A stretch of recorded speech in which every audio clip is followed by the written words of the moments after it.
Hello and welcome to the 4Corners podcast. I'm Brad, joined as always by Matt and Shad. Gentlemen, how are you doing this evening? Doing good. Right. So we haven't done one of these in a long time. So we are doing a preview slash pick'em show for All In Texas. And we'll be talking about the show, kind of giving our thoughts, and we will be keeping score just to see who picked this the best. Who's ahead on it? Yeah. You had said we need a tiebreaker for it, and I had come up with a really big tie. Well, I'd come up with a tiebreaker idea, but I'm going to sit on it until we get to the end. Okay. Because that's when we'll need to talk about a tiebreaker. And we'll also probably be talking about the absolute glut of WWE shows and maybe looking at that Evolution card that just looks terrible. Yeah, man. we should talk about that because they really threw them to the wolves. Because I don't even think the last I looked, which was earlier last week, they hadn't even sold 5,000 tickets yet. That's sad. But if you look at the card, it's not a great card. And I really asked the question because we reviewed the first one. That's probably 2018 now. And we gave it a good review. Like, it had its problems, but we were supportive of that show. But I was just kind of like, who is this show for other than, like, terminal gooners that want to endlessly talk about, like, mediocre WWE women like they're the next coming of, like, greatness? I think that real quick, Shad. Yeah. I think that, well, you could argue that they were kind of being up their own ass about how, like, the women's revolution. So, they were kind of focused, patting themselves on the back. It was kind of like a circle jerk that they were, the forefront of women's wrestling. And meanwhile, it's like, if you actually are a longtime fan of wrestling and even care about women's wrestling, and even you want to completely ignore the decades of Japanese female wrestling, Joshi wrestling that's been around, and competing at a high level and very popular since at least the 80s. I mean, we've seen a little bit of people like Dump Matsumoto, Bull Nakano. 70s. It was popular too. Yeah. But even if you want to ignore all that, like TNA back in the day had like a really strong women's division to the point where you could argue it was much better than the men's division, or at least it was pulling in better ratings. When Dutch Mantel was booking it, it was doing better ratings. But yeah, even there though, who I think doesn't get the credit it deserves is Dave Prazak and Shimmer. Don't get the credit they deserve for helping to like legitimize it to a large degree. Yeah, and Shimmer unfortunately had its issues. Some people have been trying to be like, "Oh, bring it back," and it's like, well, are they going to stream it? Because that was one of the things. It's like, let's do a Shimmer show, and you do the show, and it's like, hey, when can I get the DVD for the show? It's 5 years from now. 8 years from now? That good? That work for you? It's like, no. Like, Shayna Baszler was having her big run on NXT, and they were just getting the DVDs out of her run in Shimmer, which was like years ago. Because they did stream some. Like, I remember Shimmer 100, I think, was Mania Weekend. Or there was a Shimmer that they streamed Mania Weekend. And I really liked the show. And I was like, well, how can I watch the rest of this? And they didn't have a streaming option. I'm like, well, that's okay. Like, I'll go buy the DVDs. And the DVDs were like 3 years behind. And it never got better. Yeah, exactly. And I think they even had a streaming service at one point, but it wasn't current. And it didn't have all the shows. So it was like, well, what's the point? I think it was too expensive too. And they just never got caught up. And that was always my big complaint with it, was like their business model was just so out of date. And what was dumb is like, it wasn't hard. Like, Chikara would get shows out in like a week on a DVD sometimes. Yeah, I think Mike Quackenbush has a lot of issues, but he was kind of smart about marketing and getting the stuff out. Like, from an actual business mind, like he was actually pretty good about that. Yeah.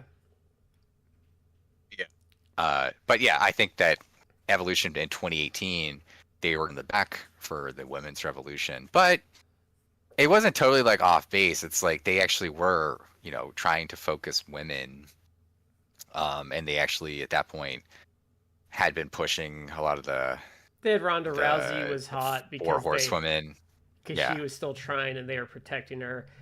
Charlotte wasn't reviled yet. I think Becky was in the midst of her like big ascension to star power.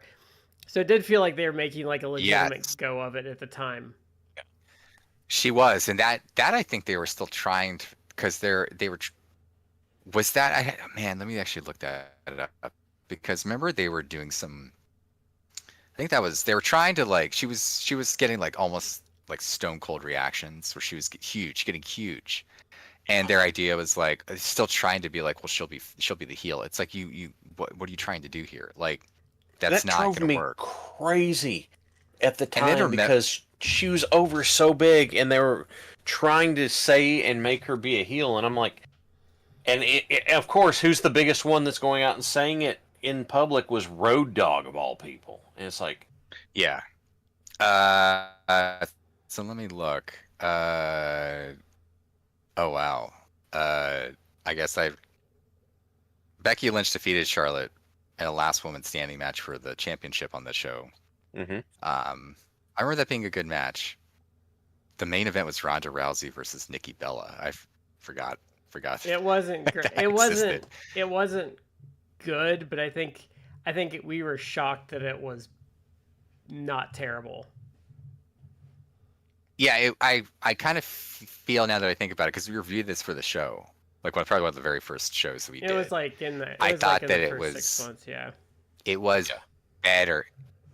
Yeah, it was like serviceable, and that was kind of almost like, well, wow, Ronda Rousey's actually not bad at this wrestling stuff, even though she'd been wrestling for. They were really protecting her at the time, though. At that point, but for some reason, when she came back, they Yeah. did not protect her like at all. Yeah. No, it's almost like she like had lost all of her star power essentially.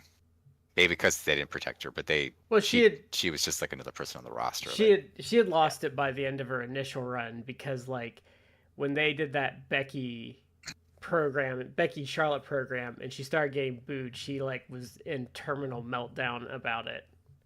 She was really pissy about it. Yeah, and you can't you can't do that in wrestling, because it immediately just erodes you. Especially if you're not turning heel. And that's one of those things that I would chalk up to her being, coming from like a real sports background. It's like, but she was a wrestling fan. She was a wrestling fan. I mean, you should. Yeah, I don't. It's like I don't. Yeah, I think because some people just maybe take it personally. It's like you could, but you could either just if you're a face and like they're not going to turn you heel, and you can just try and ignore it, whatever, or you try and use it. Maybe you like subtly play a heel, or you just be like, turn me heel, like, and run with it. Even like, but you can't be like, you can't necessarily hold it personally. Even like legit like athletes though, like some of them when they go to like other towns, like if you're like a Packer and like Chicago's booing you, like you're eating that shit up because that's your rival. Like I don't understand it from that point of view. And she was like a wrestling fan because like didn't she get like permission from Piper like before he died to like use his gear and all that stuff? Got permission from Piper's family, like the coat that Piper she wore in her passed debut away a long time ago. Yeah. And, the coat that she wore in her debut was actually one of Piper's coats, and like that leather jacket. And I hate to give her any credit, but I feel like you don't show that kind of respect and deference to someone that came before you in that sport without having been a fan of that, like been a real fan. Yeah. Well, my guess is that she had this idea in her head that when she rolled in, everything was just going to roll over for her, and everybody was going to cheer for her. And when that didn't happen, she got super butthurt about it. Well, and the second time they had her That's doing a lot of stuff she shouldn't have been doing. Like they did the contract signing where like she was supposed to slam Charlotte's head into like the table and totally botched that, and like Charlotte had to like kind of, you know, throw herself into it. yeah, and it looked really bad, and Yeah. it's just stuff like that, and like she wanted to put Shayna Baszler over on the way out, and the match was just so terrible. Like Baszler got nothing out of it. Yeah. So let's we'll get to that though, because I'll bring that card up because it's a really bad card. I don't know what they're thinking. I think that's also why it doesn't work this currently, because they really aren't like paying. They're not trying with the women, so it comes across like a hollow thing, and it looks like it's just because it is a hollow thing. There is nothing about this Hollow, that. yeah. This was just thrown together to be counter programming. This was not built to. Yeah, I want to talk about all three of their counter programming shows for this weekend, because they're all bad. three of them, and someone like Dave Meltzer, who I feel is unnecessarily like defensive of and will defend like the WWE, even he is like, yeah, like they're still thinking in the terms of like how they've always done it, where this was a mistake. Like they shouldn't have done this, because the shows have not been selling well. No, and I think Evolution has sold the most with like it was like 4,800. I think a little over 4,000. It was like 4,800 last time. I bet with a push that I'm gonna say they'll probably get 5,500 in there, and if they're really lucky, they might get to 5,800. But like the problem is too, where I think they're really making a mistake is last time, Double or Nothing was far better than anything they did, and this time they've gone overboard. Like they have something like every day for a week, and it's all going to be mediocre to bad, and I think they're going to burn their fans out. Like I know it matters less in WWE, but like you can't give a glut of mediocre. Oh, and No. let's also go over this first before we get to All In, since it's in the same tent. So Super Card of Honor is the night before. I don't know if it's in the same stadium or not. I don't think it's in That's the a same good question. stadium. Okay, so we got here. So we can do it quick. We don't have to spend a lot of time on it. So there's going to be a singles match for the interim Women's World Television Championship. It doesn't have participants listed. So Nick Wayne defends the television. Hold on, say that one again.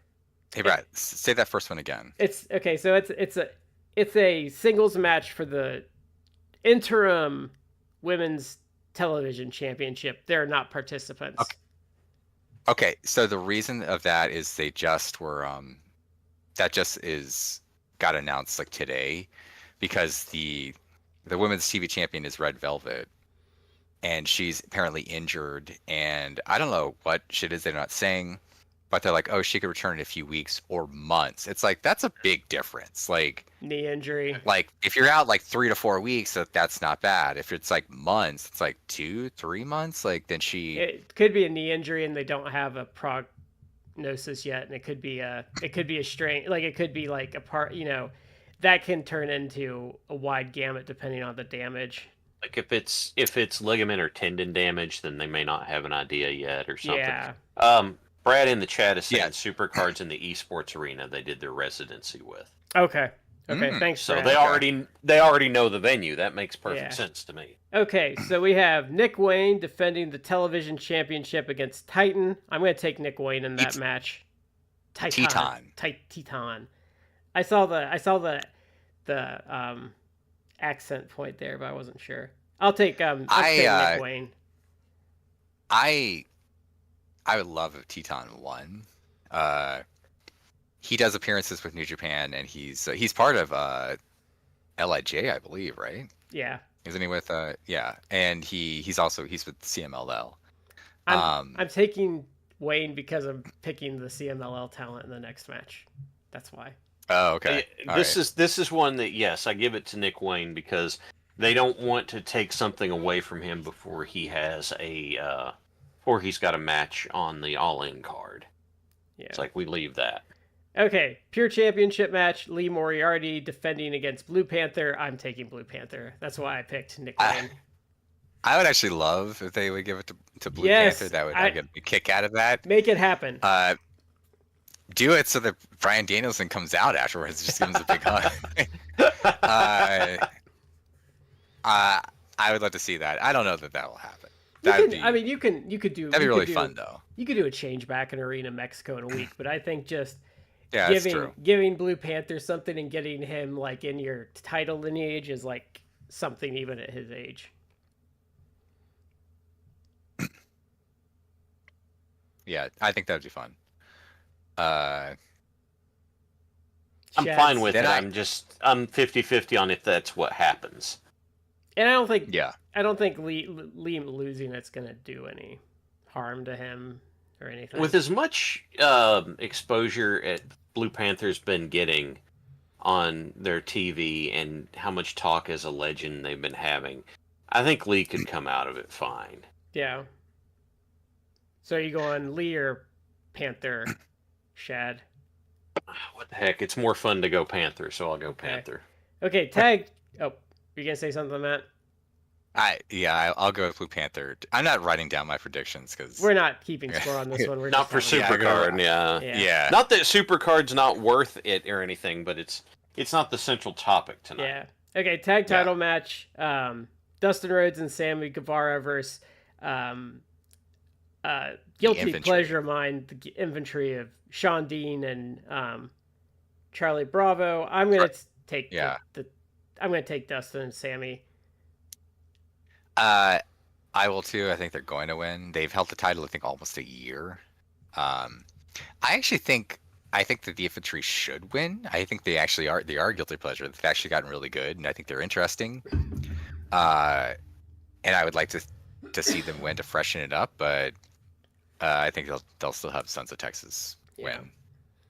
So I'm not trying to be contrary. I'm saying the infantry because Sons of Texas also hold the trios belts with, I don't remember who their third is. So having one set of belts instead of two, I don't think. I think they could absorb the loss and be fine. And it would be a good thing to give to someone in Shane Taylor Promotions or Productions. Yeah. You know, they need something to keep them credible. Is it Dustin and the Von Erichs? Oh, you're right. Yeah. You're right. It's Marshall and Ross, I think, are the Von Erich boys. Okay. Oh, that throws a wrench in the whole thing. Okay, so then Women's World Championship, we have Athena versus Thunder Rosa. I'm going to take Thunder Rosa because that's going to play into a pick for my all-in prediction. See, I personally would leave the title on Athena, but I guess my thing is. Oh, go ahead. I would think to keep it on Athena because they already botched it by not putting it on Billy Starks, which was a terrible, terrible mistake. But yeah, I was going to say they're going to give it to Thunder Rosa here because I'm going to pick Athena to win the casino. Yeah, we'll get into that. I think that she will be in it. She's already announced. Yeah. She's already announced for it, I think. Oh, okay. I didn't know that detail. I would have said she would have at least been like a surprise participant, but I think she's in it. I think she should. I think it is time they should bring her in because first off the Owen match that she had with Mercedes was fantastic. I had to rewatch it, and I know we don't really give stars, but when I watched it, I thought at least it was like a 4-star match. Oh, maybe higher really than 4 good. stars, but it was really good. She had some killer matches with Willow last year too. Yeah, I mean, if for the last 2 years, Athena has been just doing literally career level work. She's been fantastic. And I think it's time you should bring her into AEW proper because there's so many matches that she can have with so much talent, and even the lesser talent. My understanding. I'm sorry, Matt. Let me finish your point. Yeah. Well, I was just gonna say even lesser talent, like Anna Jay or Sky Blue Julia Hart, people who they're not as far along, she could probably do wonders for them working with them. But I'm sorry, Shad, what are you going to say? My understanding is that Athena has remained in Ring of Honor because she requested it specifically, and has kind of, for a stretch was basically carrying Ring of Honor on her back, and in doing so, she's been doing a good job. I mean, it's been pretty cool, but I think that having the transition would probably be good, and then the hell of it is that I really like Rosa, um, because early on I remember us watching her on NWA Power. I really liked her work then. I liked her face run in early AEW stuff. I liked the fact that despite what Britt Baker would have you believe, Rosa's actually been really good about covering other people's issues.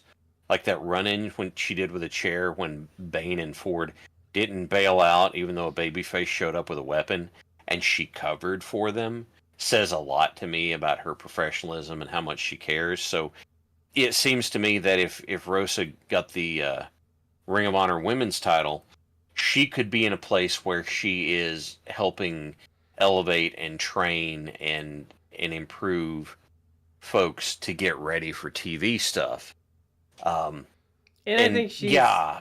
And also, if you're taking Athena away, Thunder Rosa is not a bad replacement for drawing people to the TV.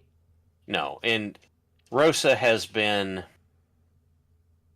How can I best phrase this? Rosa has been working hard, and I mean really working hard on TV, but she's not fitting quite as well with the women's division right now, No, so she's in this weird limbo. The problem with Rosa, I think, in the current division is they don't need her at the top of the card, but she's too... You can't... Prolific. She's too prolific to be a mid-carder. You can't job her too much because you don't want to damage her for the future. So she's kind of homeless. And I feel like she's drifting in between the upper and lower card for the AEW women's division. And I feel like they realize they've jobbed her too much. Like she's right on that cusp of you can't job her anymore. So I think moving her to ROH is a good choice. So now... the other thing about it is that I think that you could build a good story out of Billy Starks being the one to take Rosa down when Athena couldn't do it. Yeah. So I think you could tell that story out of that. The problem with that is I think you could bring Billy Starks up to the main roster because that match she had with Monet I thought was really good earlier this year. Yeah. And she's really popular. But okay, so the main event, she's a Kentucky girl. Can I add to that real quick? That it got a lot of traction for some reason last couple of days ago. Maybe someone could retweet it, but the match she had where I think it was like when she won the TV title from I don't know if it was the tournament final or Queen Aminata had it. I think Queen Aminata had the title, but Billy Starks won it, and it was where she did a fake injury. Have y'all seen that? Yes. She defeated Queen Aminata in the tournament finals. Yeah, okay. So it was the tournament finals, and she did a fake injury where she did like a swanton, and Queen Aminata had brought up her knees, and so Billy took it like on her like upper back, and she went down, and she immediately like cried out. It just laid still, and you literally got the refs involved. Like the refs came, and she was just like, just still and crying and everything. And it's like, oh my God, she's injured. And everyone, they really paid off as she's injured. To the point where the refs like got her a cervical collar where she like got up. She had like the collar on. She got up and she's like limping, whatever. And Queen Aminata like sits down and holds the ropes open for her. And just as she gets there, Billy Starks just like grabs her and like gives her a German suplex and then chokes her out and wins the title. And everyone was like shocked. It was actually a well done angle. Yeah. And they really sold it home because afterwards, like her mom, like they did like a segment afterwards where her mom was like backstage and her mom like chewed her out. She was like, we raised you better than this. Like we taught you like that you don't win this way. You cheated to win. And like it really sold it. Oh my God, that's wonderful. Long story short, like she she is fantastic, and she's young. Like, how old is she? Like, She's 20. 20. 20. Yeah. Yeah, she's super, and she's been. I mean, she's been wrestling for like She started at like For a while. 16, I think. 5 years. Yeah. She's wrestling like since she was under.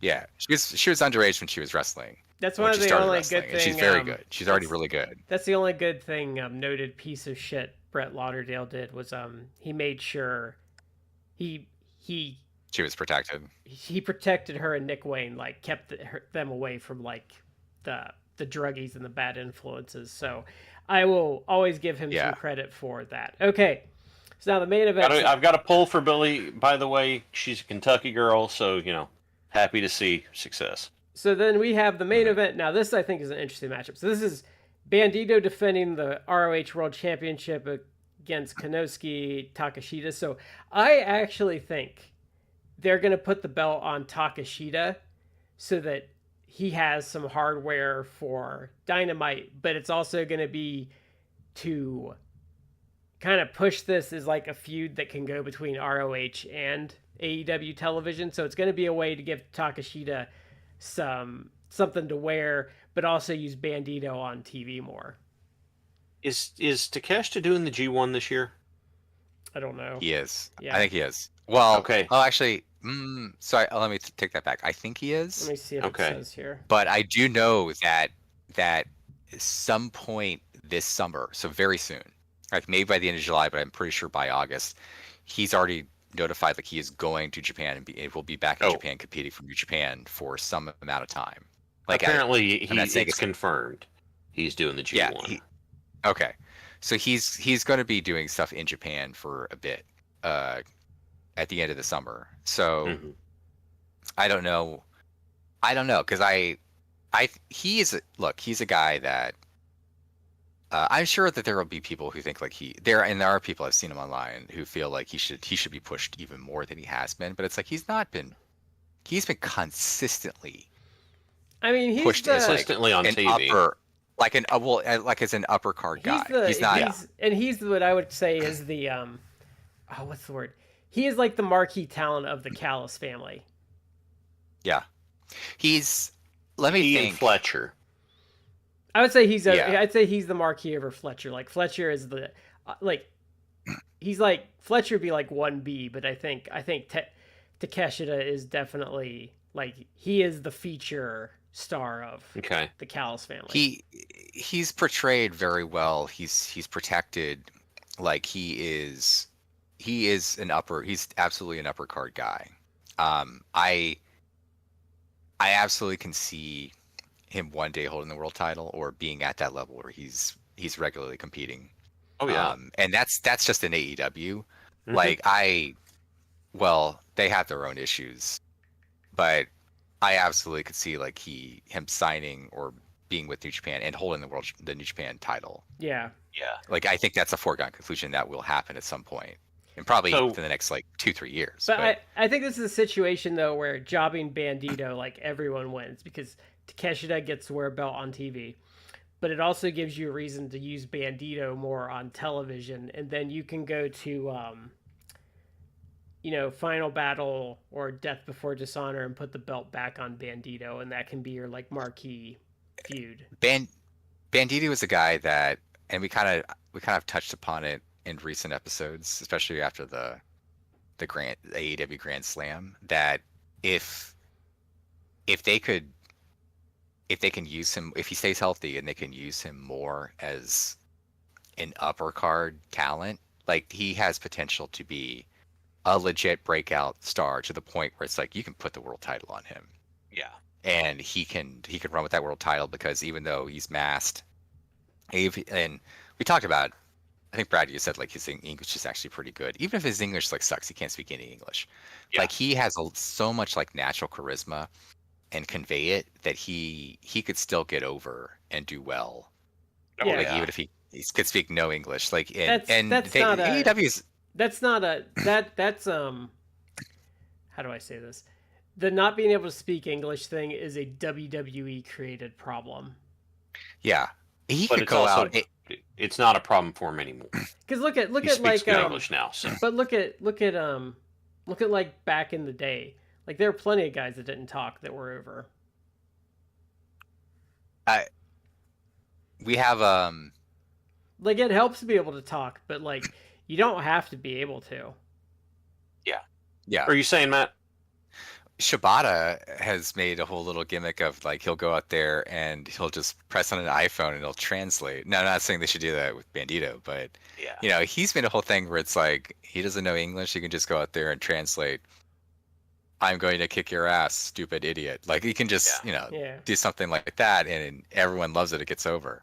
So yeah, and AEW is a sort that they could literally go out there and cut an entire promo in Spanish, and they'd probably just put like subtitles, You can, but that's what managers down are at the for. bottom. That's what managers are Yeah. for, though. I So- mean, traditionally, before WWE decided they didn't need them anymore, that's what you used managers for back in the day. I mean, Callis has been doing a great job. Takeshita doesn't talk on Yeah. TV, and Callis has been doing a great job with him. And I actually think for Takeshita, I actually think the not talking adds to his mystique.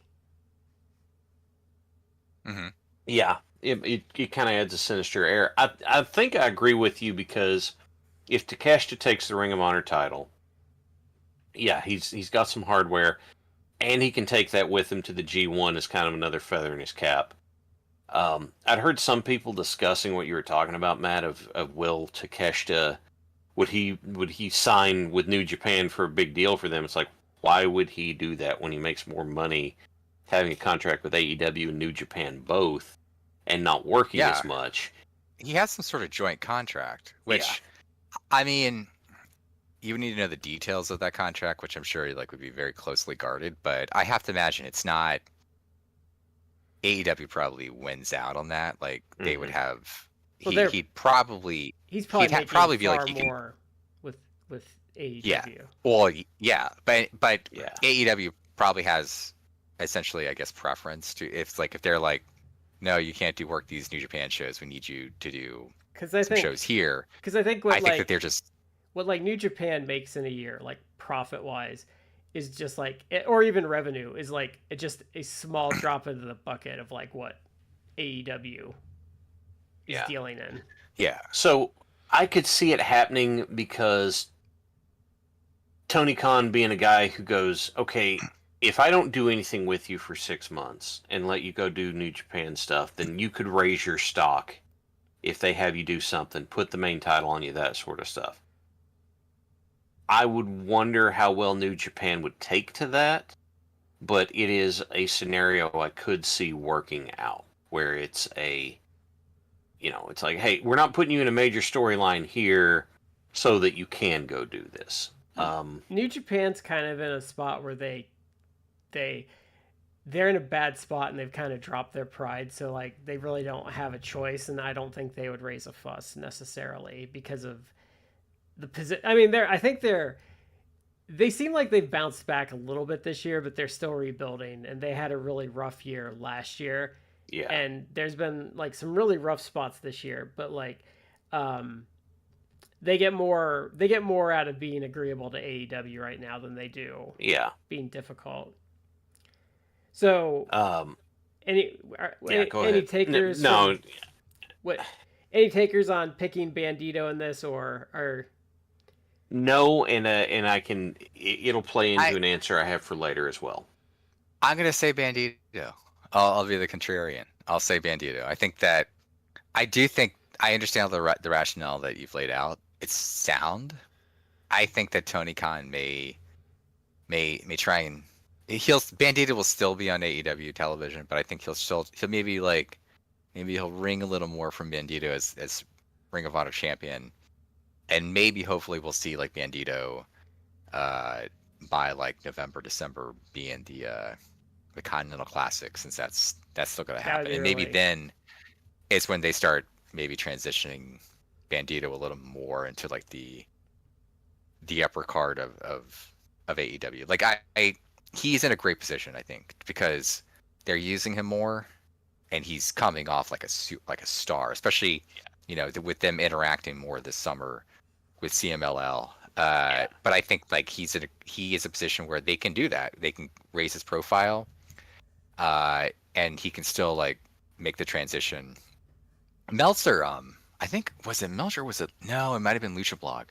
Somebody had written, which I'm pretty sure was Lucha Blog, had written an article where, and people always want to hate on him, but I give Tony Khan credit because Tony Khan has, from the beginning of AEW, has been very good about letting people work outside of AEW. You just got to get approval, obviously.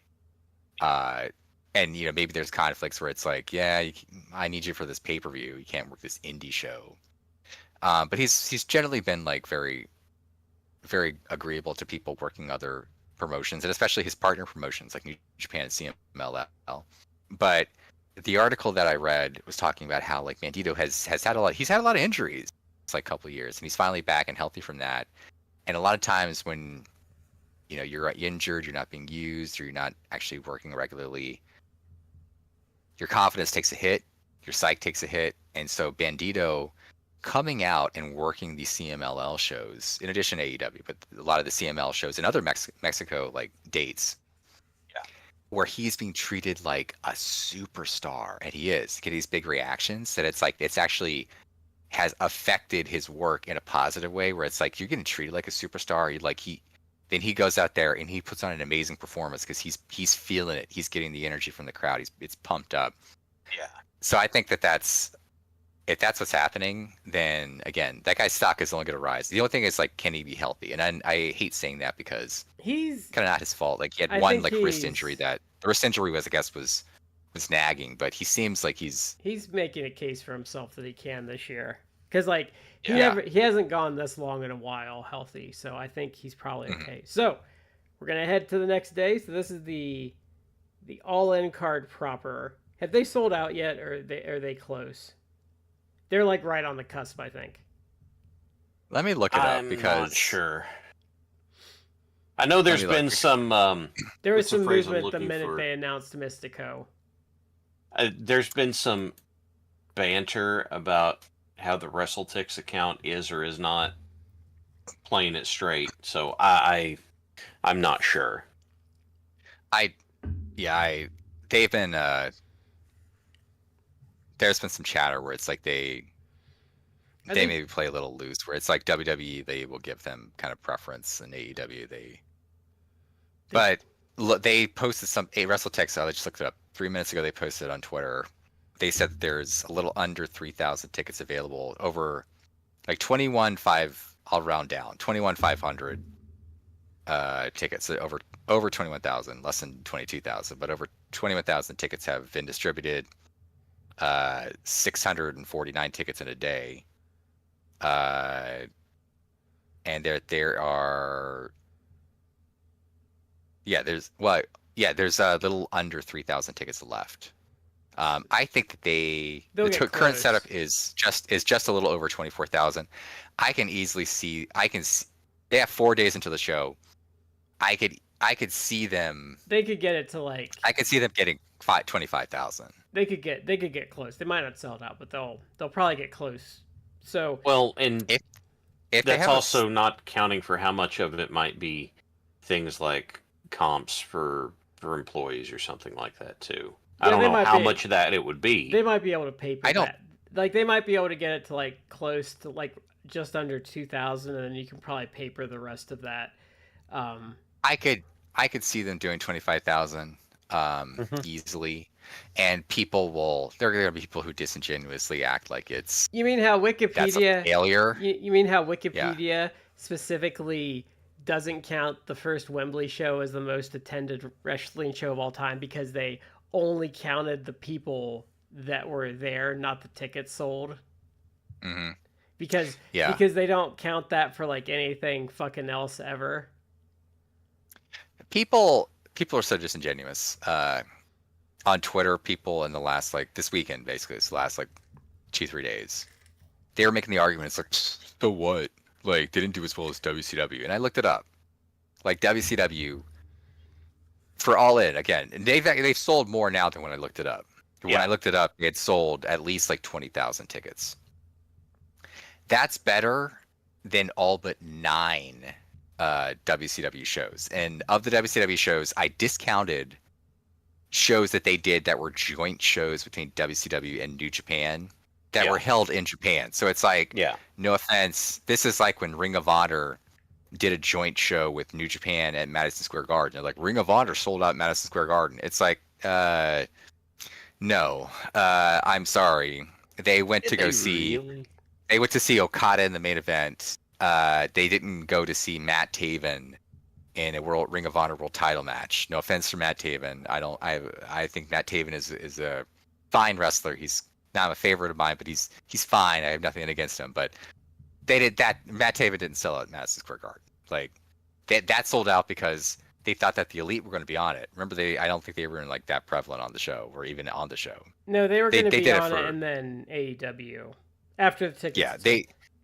Yeah, but that's why it sold out. So I discounted where it's like WCW and New Japan did a show and it drew like 60,000. It's like, nah, New Japan drew out like most of that crowd. Point is, there were only nine shows that WCW held that did better than what All In Texas has done. And of those shows, it's like one of the shows, it's like Hogan versus Goldberg, where Goldberg won the title. It's like, or like maybe like one of those was like, Hogan versus Sting, something they built up to for like, it's months. It's also a disingenuous argument because AEW's top 2 selling shows already beats WCW's best show, and more than doubles it once, and then does 20,000+ better like a second time. And like if you were to go into like what you said, 9 shows ever, but like that's the other thing though, is like most of their top shows were like the North Korea show where there's I don't even count those because those 2 shows were like 100,000 people each, but it's like it's in North Korea, like literally a brutal dictator is like, you got to show up to this show. It's like, what are they gonna do? Say no? I don't even count those. And like, in fairness, I don't even count them compared to like WWE, because I was at WrestleMania in 2016, which I think was outside of Wembley like the highest attended wrestling show in North America, or something like that. It was a lot of people there, legit, and I can believe that it was tens of thousands because I was there and it was tons of people. But this will do better than at least 9 shows. And Dave Meltzer was also like talking about it on Twitter, which is like that's what frustrates me about Dave, because he will give all sorts of deferences to WWE on many different things, but then he'll argue with all day with people on Twitter where he's very genuine and honest, because this is the guy who, I say that without any disparity, who kind of autistically argues with people about numbers and figures because he's been studying them for like 40 years. He'll be like, a lot of those big WCW events were heavily papered. So you could have a WCW event that's like, well, it drew 30,000. That's better than All In Texas. It's like, yeah, but then you have Dave Meltzer saying like, yeah, and maybe it sold 30,000, but like 10,000 of that 30,000 was papered. So really it sold like 20,000, and now All In Texas is actually really done better than that. And the other thing is, for the size of the wrestling audience at the time, and I say this as a WCW fan, for what they were pulling in ratings at the time, the fact that like a pissant upstart company that's a year 6 at this point is by year 2 is going toe to toe with some of your best attendance and surpassed you already, like really is like not something people should defend, because like I mean, how many times did WCW even draw 20,000? And AEW's done it done more than that at least 5 times now. Yeah. Like it's not it's not a valid argument.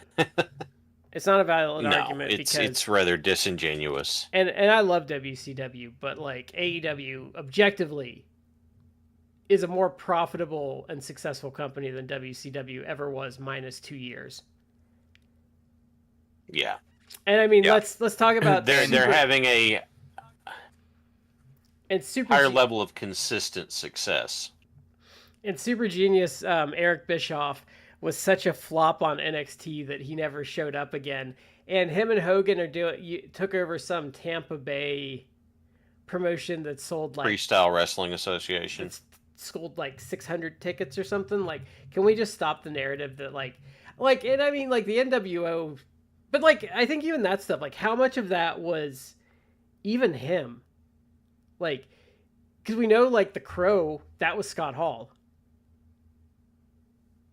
And I suspect that the biggest thing to give Bischoff credit for is knowing how to play the corporate game well enough to get primetime shows for WCW and ride that wave. That's what I think the biggest, not the wrestling business, but understanding the corporate speak in order to be able to do it. Luger beating Hogan on Nitro, like, from all I can tell about that was Kevin Nash and Scott Hall talking Hogan into doing it because they thought it would be a good move. I would agree with you, Shad. Actually, I mean, not that I was uninformed, but I mean, I didn't know certain backstage or behind the scenes details. Yeah. But I would agree with you that Bischoff's contribution, I think, was playing the corporate side. And you could argue that this is a talent that some bookers should have, or promoters, is that sometimes you know when to step out of the way. It's like, okay, this is cooking. Yeah. Let me step back and let it cook and not interfere, you know, and muddle it around. Now, the flip side of that, like with the NWO or the Bloodline in WWE, it's like sometimes you could be like, oh, it's cooking. I'm not going to like interject. I'm not going to impede. I'm not going to step in. And it's like, okay, but then sometimes you let things go like 3 years too long. So then you've actually, now it's detrimental. But I think that was his actual contribution, and it's a positive contribution. But creatively, like, no, like he was not a creative genius. And people give him the credit. It's like, oh, he beat WWE. He's a genius. It's like, no, he isn't. He just knew he was the good middleman between the corporation, like the networks, the corporate people at Turner, and the actual company. So he did that well, and then he did kind of like help facilitate some things or let things go. He deserves credit for Nitro and like a lot of the innovations of Nitro, of like being live every week, having mostly feature level matches, like also like, so I think the TV aspect of it, and I think even like featuring luchadors early on too. Yeah, and like even the set design, like if you watch like Nitro, even in '95 when the product's still bad, it's so much fresher looking than Raw at the time. Yeah.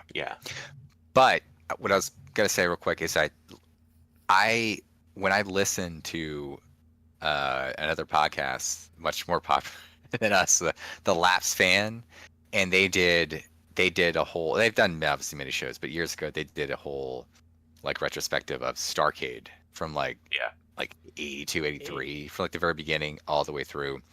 And when they got into like the 90s and the NWO, the Eric Bischoff era and everything, and they actually discussed a lot of what happened back behind the scenes and everything, including discussion with Dave Meltzer. They had him on the podcast. That's when it really changes. Like, you actually know, like, actually Eric Bischoff was by far not some sort of creative genius and actually did things that were completely stupid. Like, WCW was probably always going to fail because the contract that he signed back in the day with Hogan is the most insane contract. Because and it's like, this contract alone there's literally would have screwed you guys over, and you did other shenanigans with like Hall and Nash and a lot of other people with guaranteed contracts and stuff. You were always going to be like screwed because of the nonsense you were doing. Because like, so with Hogan's contract, there was a point in buy rates where they would lose money because he would he would kick in. But then there's other stuff he did where he panicked and thought like Hall and Nash were going to leave for no reason whatsoever and just gave them more money for no reason. Yeah. And then the Flagship had an interesting talk about the whole Kiss thing and what a clown show that was, and how they just they just like pretty much just bent him dog over. Walked him. Yeah. And like they got like WCW got like nothing out of it. Like Kiss just did this concert that bombed, and then they got all the they got the money for like everything. It's insane. Yeah. All because he thought they were going to work with WWE, and they're like, we hadn't been talking to WWE, but we weren't going to tell him that.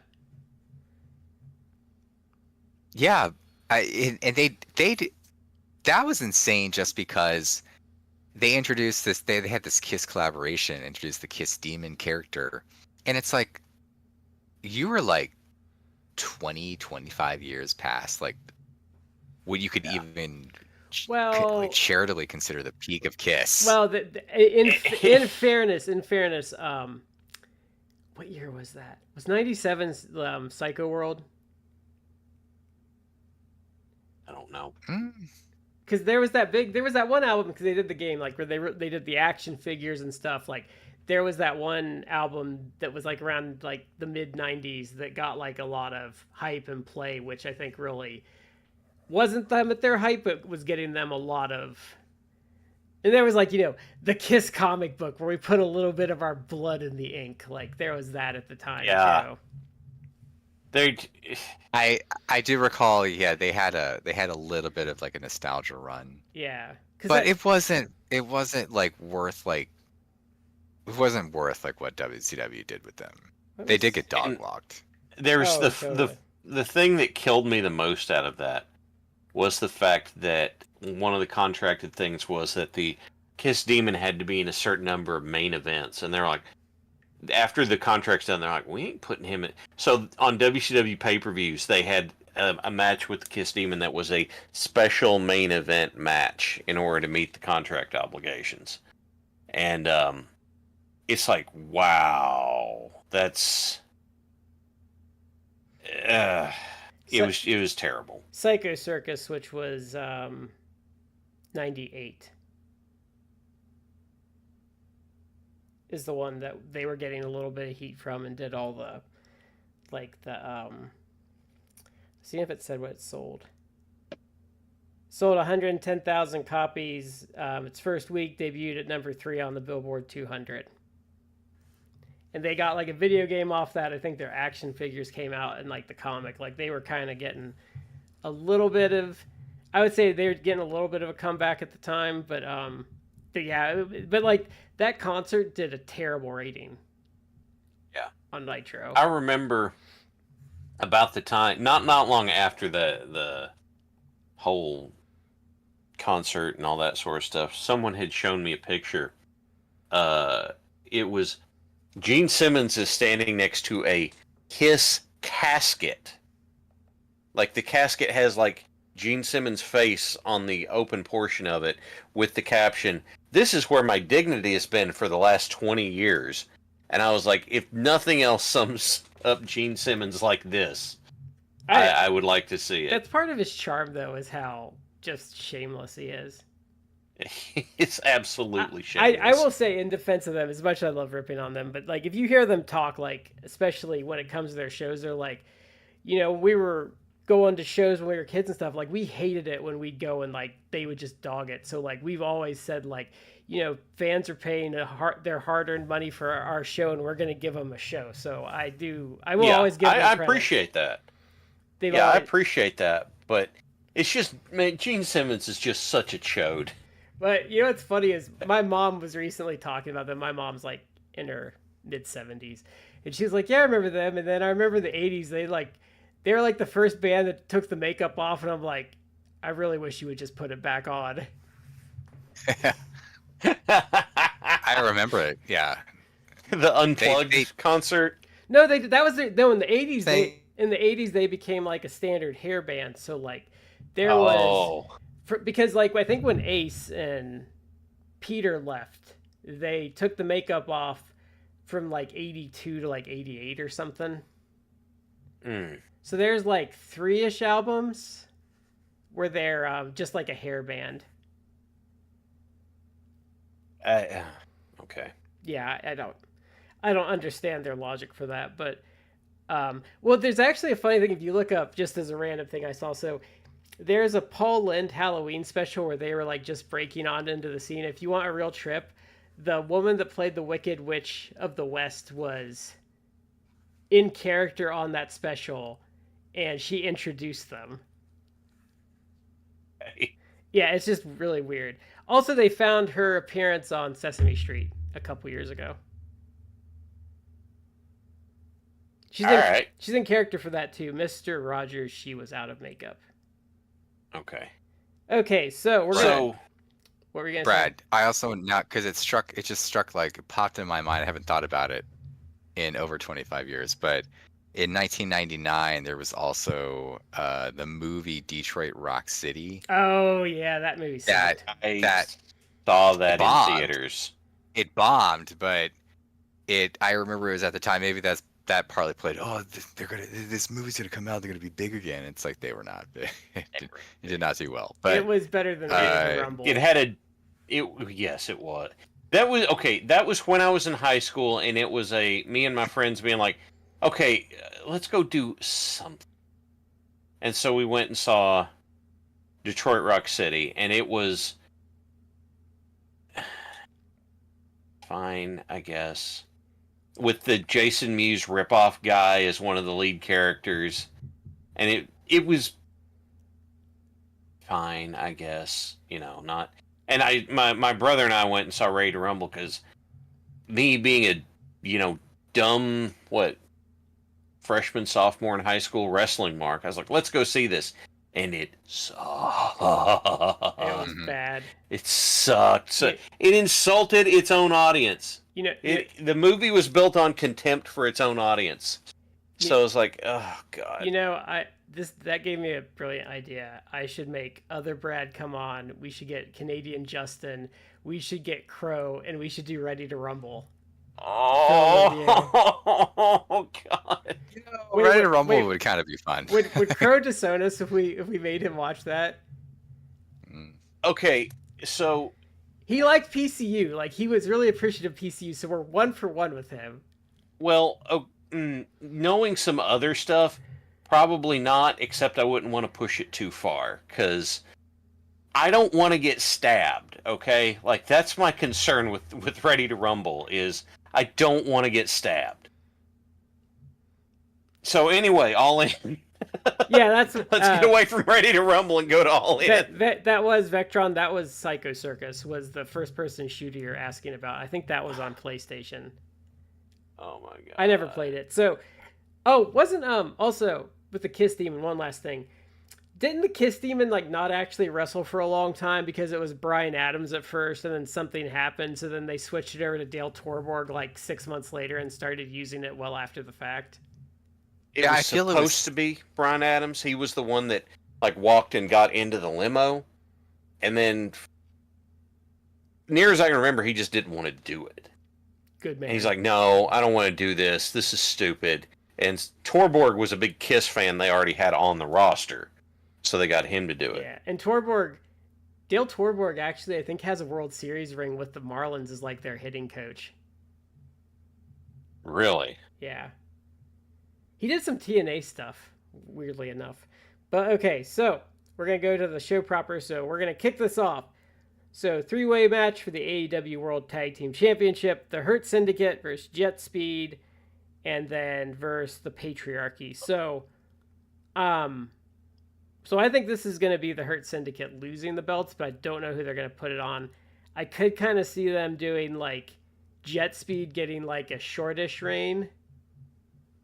But I could also see Christian stealing a pinfall and the Patriarchy getting it. My pick on this one is Jet Speed for a few reasons. Number one, new hot babyface team people really like. Number two, I think that the Patriarchy losing is going to be the catalyst that puts an end to the Patriarchy angle. Oh, that's a good point. Number three, just get the damn belts off the Hurt Syndicate. They don't bump and sell for people. You have an opportunity to get to have somebody else win the belts, because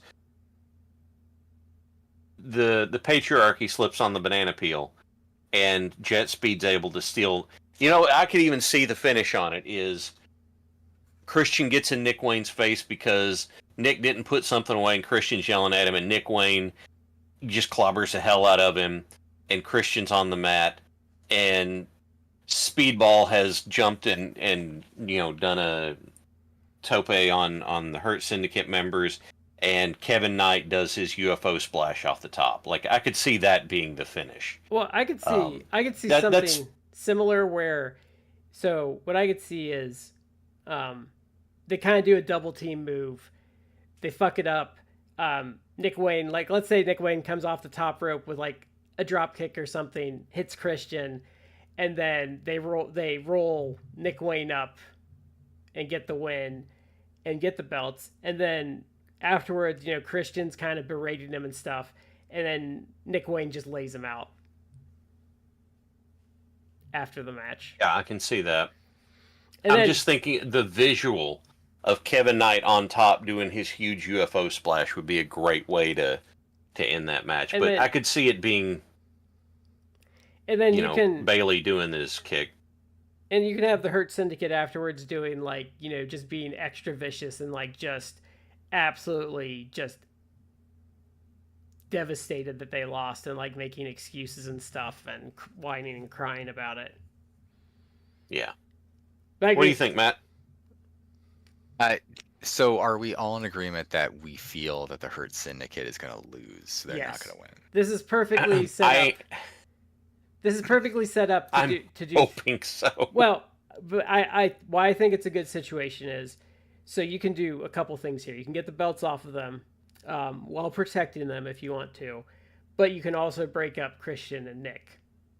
So by doing that, like you have Jet Speed get the belt, and you can get the belts on Jet Speed, even for a brief time. That I'm hoping. So so we're all in agreement that Hurt Syndicate is going to lose or should lose because this is perfectly set up because you have, which I don't.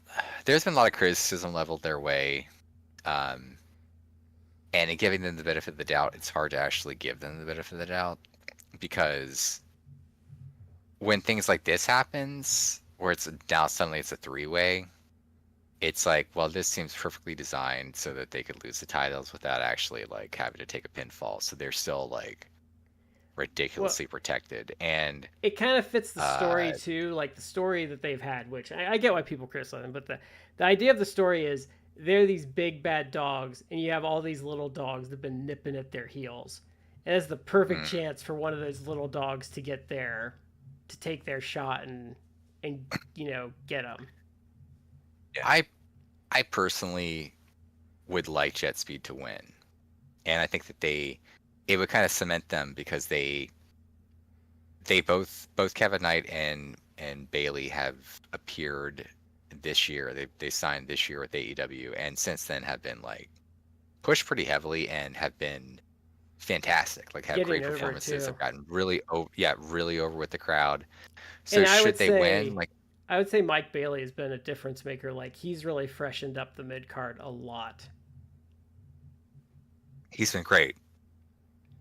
Kevin Knight's been great. And I think they should win. But here's two things that stick in my mind. One, it's if you actually have listened to some of the things that people have said, like behind the scenes, Christian, they've floated the idea, and this is going to happen because both guys are older and they may be winding down their careers, at least like Adam Copeland is. They're gonna do an Adam Copeland Christian reunion, like a tag reunion. And Christian, they've already pushed it, and Christian has apparently like pushed it off. He's like, I'm not gonna do that. I don't want to do that until I actually can put Nick Wayne over. Like I can build him up and get him over.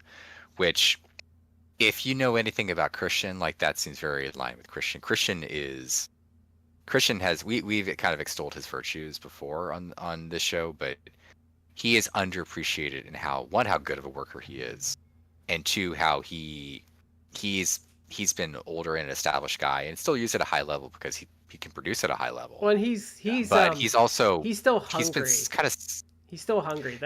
That's why he's working. But he's also been AEW kind of versus... selfless in a way. He's put a lot of guys over. I And mean, made a lot of guys look better. I mean, he is a selfless guy. Like, I mean, think about all those people with dead dads that he's just taken under his wing. Yeah.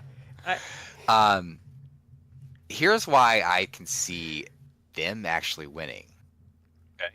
He wants to put Nick Wayne over, so I mean, there's still like a storyline there, where I think ultimately it'll be Nick Wayne versus Christian, and Christian will put him over. So I think that the other thing that I heard that they did is apparently, and this has been created for like a while, like months, a long time. AEW did tag titles that were designed to be like a father and son.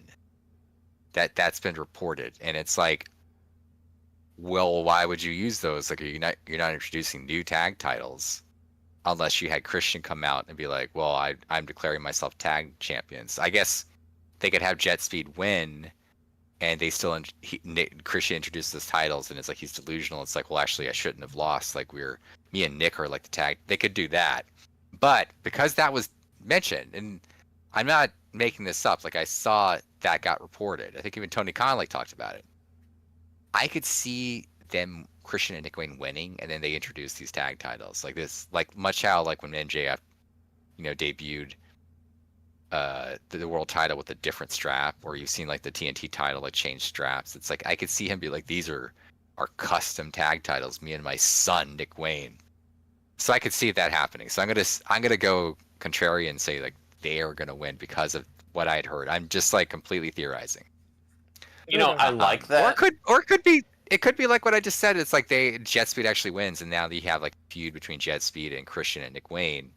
Or you could even do like Jet Speed wins at the pay-per-view, and then like Christian and Nick Wayne beat him on Dynamite or Collision. Yeah. Like there's no reason Maybe. Jet Speed needs like a long reign. But okay, so Shad and I are for Jet Speed. Matt is taking Christian and Nick. I'm gonna do Christian and Nick Patriarchy. Wayne. Yeah, the patriarchy. Okay. So next up for the TNT Championship, Adam Cole versus Kyle Fletcher. I am going to say Kyle Fletcher gets over the hump here and gets his first taste of AEW Gold by beating Adam Cole. I am hoping that Kyle Fletcher doesn't just win, but wins decisively. I'm not saying that I hope that Kyle Fletcher just completely dog walks Adam Cole, but this is something that Fletcher could really use right now. And could be because Cole's not really done much with it since he won that title, and having Fletcher as a member of the Don Callis family wearing gold, it would elevate him in a way that I think he should be elevated.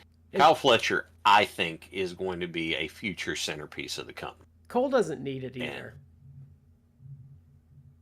Cole needs a break in a gimmick refresh. Cole's made though with the fan base though, so like that's true. I would actually even say like, considering the TNT Championship, like where it's at on the roster, like it's kind of Cole's almost kind of slumming it with that belt to a degree. And therefore he could really make Kyle Fletcher if Fletcher beats him decisively. That's what I'm pulling for. Shad. I agree with you. I think that Fletcher is a guy that he is a future centerpiece.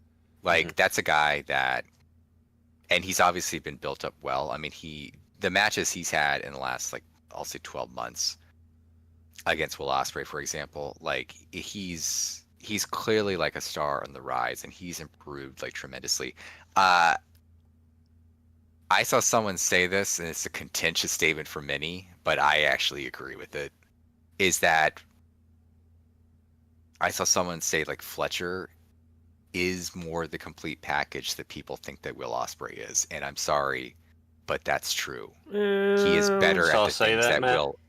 I've seen people say that. Yeah, you said that. I think you agree with that too. Like he is. So, I think as a worker, like as an in-ring worker, I think he's more well-rounded. But I will say, Ospreay has that it factor that I don't know if Fletcher has yet. He could still prove he has it because Ospreay didn't have it for a long time. But like Ospreay, there are intangibles to Ospreay that I don't think Fletcher has. I will agree with that.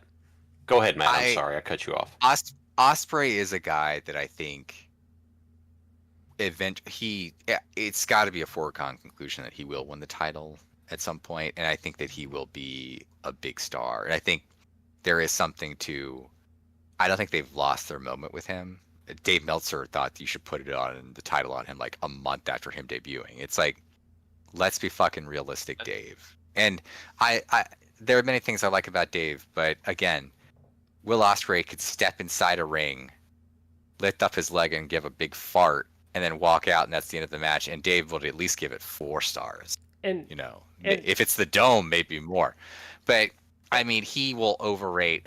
You have guys like Misawa or Kenny Omega or Okada who are generational talents, and their number of 5-star matches. I get it's one guy's opinion, but their level of 5-star matches, like maybe they've all had like 25 5-star matches, and Ospreay has like 45 and more. It's like, this is beginning to be completely ridiculous. It's beyond just like you've broken your rating system. It's like it is so heavily weighted towards one guy, it's actually lost all meaning. Yeah. And but I will say too, especially in 2025, for some reason, like, Ospreay's been working for me in the ring this year, where he hasn't in other years. So like, he's actually a complete package for me because like his matches have been working this year. Like, if someone, like, this would be the first time for me personally, if someone made him Wrestler of the Year, he wouldn't be mine necessarily, but I'd be like, oh, I can see it. Like, there's just something about his matches this year. Like, I thought the cage match was great. The Adam Page match was great. There's a couple others that I thought were really good this year with him. So what I wanted to say, to agree with Matt, first of all, to really drive the point home, is whenever Hangman and Ospreay did the in-ring promo leading to the finals of the Owen Cup, Meltzer is talking about how great Ospreay was. And then he stopped to say, this might be the best promo that Hangman's ever done. And then he went back to fellatiating Ospreay. And I'm like, dude, did you not hear what you just did? Now, yeah, but Ospreay's better. The one thing Go ahead. The one thing he did, though, that I didn't like with Ospreay is he criticized the way he was dressed for that promo, and he had like a $600 Which, shirt it's just on. vapid. Yeah, it was a vapid thing to criticize, but Ospreay's wrestling better this year, and I'm happy to see that. He's featured a lot. I think he's doing better. Great. But I still think, with the exception of flying and all the factors that we can quantify, because I know we can't quantify that it factor. I think Fletcher will figure it out. It's like right there. With the exception of doing the high flying stuff, I think Fletcher is on pace with Ospreay and ahead of him when it comes to selling. I think it's time to give Fletcher his kudos with the TNT belt. I think Ospreay's I'm on your wavelength. I think Ospreay's a far better talker, though, because Ospreay, like, the problem I've always had with Ospreay since he's been AEW is, like, the feuds are great. His promos are great. Like, he makes you, like, especially when he does promos or when he does, like, the out of the ring stuff, like, he makes me always go, damn, I wish it wasn't Will Ospreay wrestling, because, like, I am so locked, because that's why he's working for me this year, because the matches are good. So when he's doing this stuff, like, I loved the stuff he and Paige were doing in the lead up to that pay-per-view. Like, I love that, hey, we're going to tussle for this world title, but we need to kind of cooperate because these other guys are screwing with us. I really like that. And, like, you know, Paige is a great talker. He's underrated. But, like, Ospreay has really shocked me since he's been in AEW, because he's, like, his promo stuff's good. I would actually say his talking is, to me, like a surprise. Like, he actually has, like, dramatically improved that. And that, I will say, since he came to AEW, when he's actually, I won't say forced, but he's, like, expected to do potentially, like, weekly promo segments. Yeah. He shocked me by how, like, good he was and charismatic. And that aspect, it's like he's got that down. And I do think he has improved in the ring. I will just say, I personally, the selling thing still bothers me, and I think his psychology is still, which the selling is like a gigantic part of. Like, that still That's what bothers me, and that's still it's improved. To his credit, it's improved, and it's improved since like in the last like look at Osprey like 5 years ago, when even back then Dave Meltzer would be like, Yeah. verbally jerking him off like, oh, how great he is, and it's like, no, it's improved dramatically in the 5 years, but it's still not at a level that it's like, I don't care. Again, if Kenny Omega has like 25 5-star matches that you've rated in his career, and Osprey has like 45, you're never going to convince me at this stage that Osprey is remotely on Kenny Omega's level in No, terms he's of not. best worker of all time. He's not. Will he get there? I don't know. I guess in fairness, it's like Kenny Omega is several years older, but it's like, I don't know that he will overcome the gap in terms of, because I think that there are things that Kenny Omega does that mentally Will Ospreay has not shown me capable of reaching that point. And I could say that as someone who says, I think that his selling and psychology has actually improved, but I don't know, because Kenny Omega's on a different level. Kenny Omega's not on a different planet from like almost anyone. Like Yeah. the way he can just miss time and come back like full force, like he never missed a beat. Wrestling for years with Vertigo, like the Rich Swann match where he just willed a guy that was so blown up he could barely move into another 10 minutes. Like the stuff like Omega does is just like it's ridiculously stupid. And even like Omega this year though, because Shad's talked about that, because it's more New Japan style Omega, and even Shad said in the chat sometimes he's like, I've struggled with Omega, but I'm digging him this year. Yeah. I've been watching Omega a little differently than I used to, and catching some stuff that I didn't see previously, which made me appreciate him more. Yeah. But to go back to the topic at hand, I also agree. Like, Fletcher should win this. He needs to. I've actually seen some people say, I've seen some people say, and this kind of goes where you're like, I don't think you should dog walk him, but I've seen some people be like, this should be like a 5-minute squash. No. Like, which is kind of like harsh, but Fletcher, I think, should win decisively. And I feel bad for saying that because I go hot and cold with Adam Cole. I've mentioned this before many times on the show, but I historically am not an Adam Cole fan. Since he came to AEW, I've had moments where I have felt compassion for him because he's had some bad injuries coming to AEW, and I think he's much better in AEW than he was in NXT. But there are also long periods of time, even in AEW, that I'm like, I'm tired of you. I like him with like the Bucks. I don't get it. I like him with the Bucks, Like, and AEW's gotten him a little better. Like, he's been a sleaze bag dork instead of trying to be cool. But I think his best stuff is like with the Bucks. Like, I love when they do 6-mans with the Bucks, and they do like they run the ropes when he's got someone in a camel clutch and they act like they're gonna double drop kick him, and they just stop and they kiss him on the cheeks. Like, I think I laugh every time at that. Like, I think it's such a dickly thing to do. like, I just love, because they're having so much fun and just being such geeks about it. Like, I love it so much. But what I will say with this though, Kyle Fletcher needs something. Yeah. Like, he's got, like, I think he should have the title, and I think that they should just let him go all out. Like, have Kyle Fletcher have a match every week, or every other week at a minimum, against guys defending the title. Like, give him the Cody, face Brody King. Give him the Cody Invitational gimmick. Yeah. Even if you don't do that necessarily, have him be like, this week he's against Brody King. Maybe a couple weeks from now he's against Jay Briscoe. Daniel Garcia. Or Mark Briscoe, sorry. Yeah. Like, have him just be a fighting champion. Templar. Just as a heel. Bring Templar in. Yeah. Templario. Like, like, I think he could elevate the TNT title, which I'm not going to say, like, it's certainly nowhere near, like, the depths it was, but Adam Cole hasn't really done much. Daniel Garcia, I was happy he won it, but he didn't really do much with it.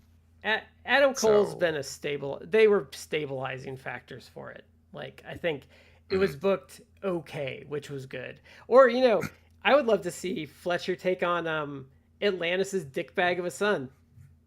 Oh yeah, that'd be fun. They would have a good match. Yeah. You know, they'd have a good. Okay, so next one. I think we're going to be in agreement for this one. So this is Swerve Strickland and Will Ospreay versus the Young Bucks. Okay, so the gimmick, if Ospreay and Strickland lose, they cannot challenge for the AEW World Championship for 1 year. If the Bucks lose, they'll be stripped of their EVP titles. So this is kind of where what I compliment AEW for a long time. So I'm going to pick Swerve Strickland and Will Ospreay, and by the stipulations, it's predictable, but this is the good kind of predictable. Because it's going to be a predictable victory, but it's going to give you something you want. Thing that I also really appreciate about this, because they do this, the Bucks are no longer EVPs, their gimmick's going to have to change. Okay, cool, because they've kind of needed that anyway. Yeah. But the thing that I really love is when the Bucks are like, well, what do we get out of it? You're wanting us to put this on there, but you're not putting anything up for it. And when Ospreay says that, I had to stop and go, okay, how much do I like that that's what they put on the line? Because number one, it's not one of those things where it's like, we'll leave the company, and you're like, well, that ain't ever going to happen. Or we'll never team again. Who cares? It's like, oh, okay, you're putting enough of a little bit of a stakes into it that you can make it question. And they're putting something important on the line to them, and it's something they'll put just a little seed of doubt into it, because it's not going to kill them. If Swerve and Ospreay do lose, it wouldn't kill them. It would frustrate them, and there'd be a whole storyline around it, but it wouldn't kill them. Well, I mean, they're going to win. Yeah. The Bucks are going down here. But I think you're underselling like what it would do to them, though, because think about it from a shoot perspective here. Think about, you have to toil away, and think about this as like when you were a worker, Shad. You have to toil away for a year, and you can't get to the top of the mountain because you are artificially prevented from getting there. Like, what you want more than anything, like especially for Swerve, that you got a taste of and you want that back, and for Ospreay that like you just haven't gotten over the hump yet, and that's going to be taken away from you for a year. And no matter what you do in that year, let's say you win 30 matches in a row, and you can't challenge for the title in that year. Like, I think that would be devastating, I think, to like someone in like a shoot sense of the situation. I agree with you. It would be, and I actually think that it would actually make a compelling storyline. Like, you could absolutely do a stipulation like that, and this is a tag match. Let's say it wasn't, it's a singles match of some sort, and it's like Ospreay is the guy, and so you actually book it where he loses. And so he knows, like, for a year, like, I can't challenge for the world title. And you could use that. You could book it in a way that it's like you actually have him go on a winning streak and win and win and win. And as the year keeps coming, the year starts clocking down. He's like coming at that 12 months. He's got more and more heat. And he's like cutting promos about how, like, I have X amount of days left. Now he comes back a couple weeks later. It's like, it's 2 weeks later. I got this match. And like, you build him up, and you could have him challenge or get in a feud with like the world champ or whatever. Like, you could build it up where it's like by that year mark ends up, he's going for that title, and you could do that. But this isn't that. It's a tag match, and I do like the stipulation. I think I agree. Like, it does add like heat to it.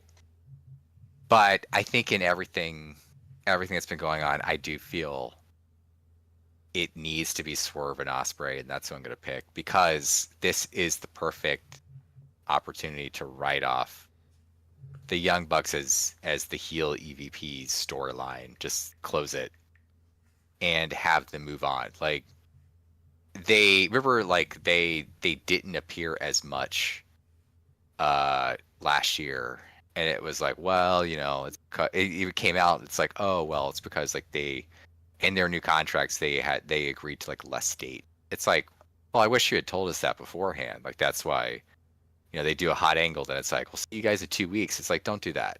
Don't do that. And I complained about that on the show, where it's like, okay, if you went from like you have to do 60 dates a year, and now you only do 30, then why don't you do where it's like, okay, like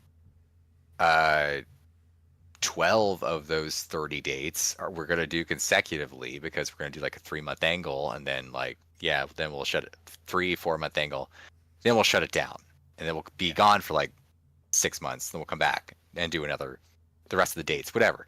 Or tape promos. That was the other thing that frustrated me. Why don't you tape stuff and then have like taped backstage segments with them to keep it going, instead of like, oh, we'll see you in a month. But don't do that. It's terrible. But if playing into this whole thing, it's like, well, they have lesser dates in the new contract. It's like, okay, then have this be the point where it's like they're written off.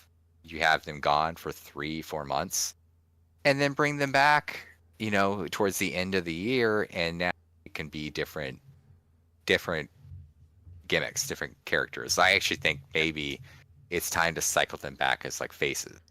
Do them as like the face legend team that is, maybe there to slay the Hurt Syndicate in 6 months or something, or something like that. Yeah. Brad, on your card, do you have the trios title match? No, I don't. What is that? That was challenge issued on Collision, Death Riders versus Ops return, that's Ops. Like, the Ops are gonna. That's my pick. So it's Ops, but is it gonna be Claudio, Pac, and Wheeler? It's Claudio and Wheeler were there, and they did not say who the third was, but the assumption is it's Pac. I'll take the Ops. But I thought he was injured, and they never disclosed what the injury was, but they kind of suggest it was implied that it was maybe like a break or something, that he was going to be gone a while. And But he's been gone. Well, he's been gone for a couple months though. April 9th. Yeah, he'd be pretty good. He'd be good to go from a break, depending on where it was. Maybe. It was said to be an ankle issue, and with all ankle issues, I'm like, because after what happened to Buddy Matthews, it's like, I mean, if it wasn't, that's 90 days though. I mean, like he could possibly come back if it wasn't too serious. And if it's a 6-man, you can kind of protect him too. Yeah. So this was actually something that I also think I don't think it makes sense to give the Death Riders a belt when this is probably going to be to start breaking them apart too. Yeah. Unless they want to do like everyone on Death Riders has a belt but Moxley, which would I would say Ops. I'm gonna say Ops too. I just looked it up. I'm looking it up as we're doing the show. Yeah. In April when he got injured, it was like you said, it was an injury to like the right foot or ankle. And the update from Meltzer at that time was that they were going to do an MRI to assess the damage, but that it wasn't expected to be a long-term absence. But at the same time, it then said that the details of the specifics of the MRI would not disclose. So it's like, well, you take that one way or the other. It could be like, did show anything, or it showed worse damage, so like a ligament tear, so you're going to be gone a while. But let's assume it's like he broke his ankle. If it's happened in mid-April, then it's like that's now, by the time of All In, 3 months, roughly. Yeah, 3 months. It'd be a little in over. theory. Yeah. In theory, return, and it's he'd probably be in the 95-day range for it.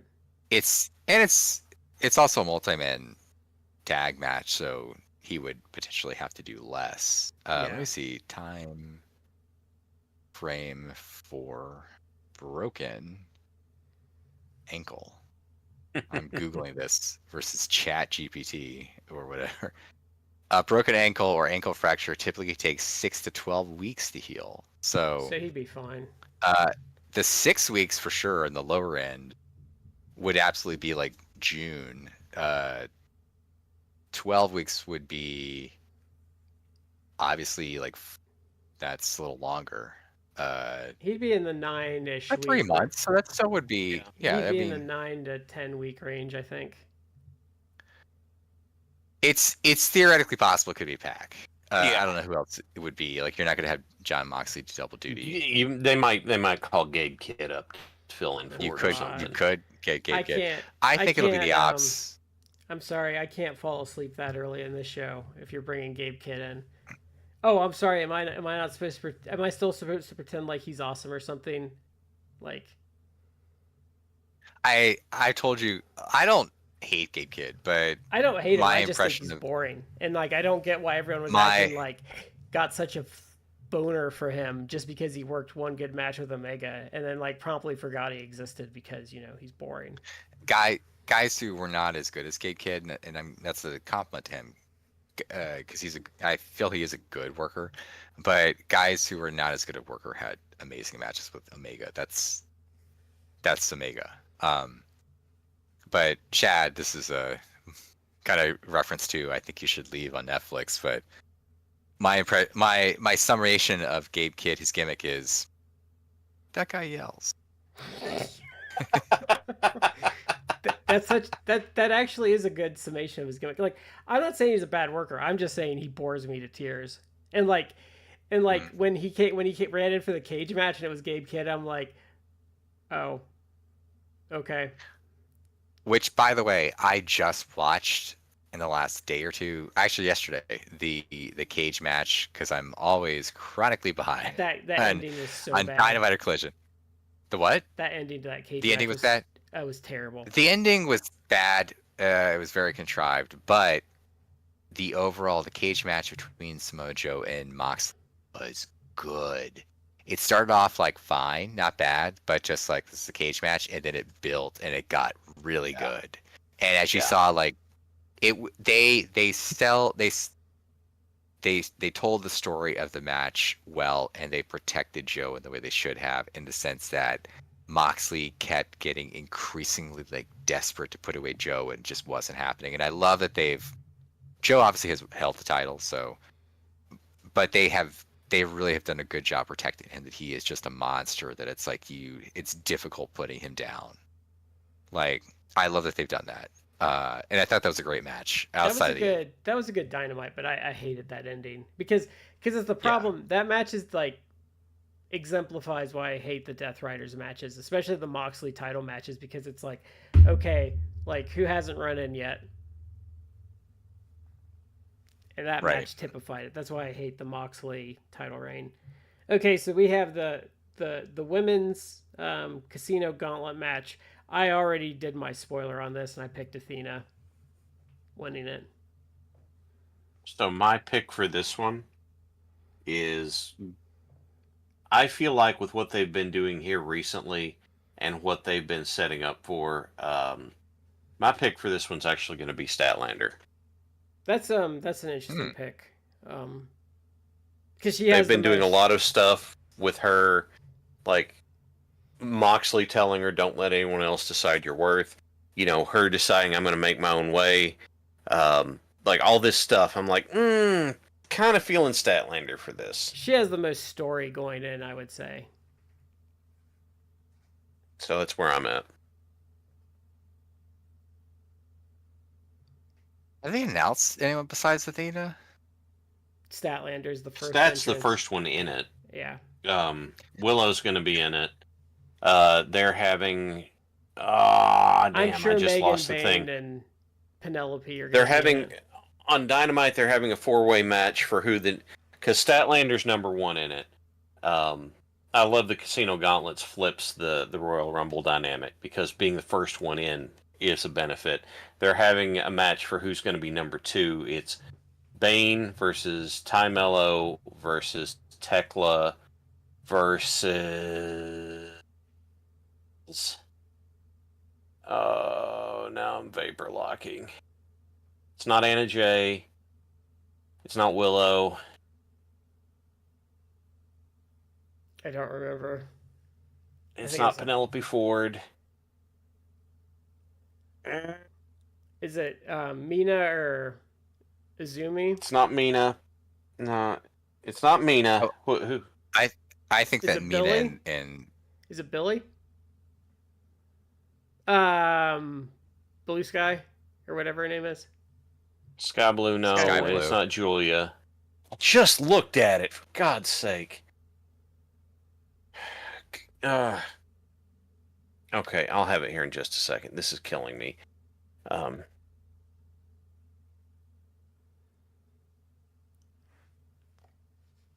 Because that's just bugging the hell out of me. Give me a second. I'll have it right here. It's So do you want to take a stab, Matt?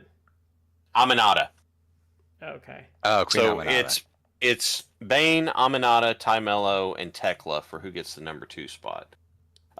Tekla's My money on that would go to Bane, but Tekla's an interesting spoiler for this, I think. mm-hmm. I think that Mina and Tekla should both be in it. I don't know if they've been announced. If they're in a I'm sure they will be. If she's in I would imagine everyone in that 4-way is going to be that's pretty much a de facto announcement. They're fighting over positioning, so I would say all of those women are going to be in it. Mm-hmm.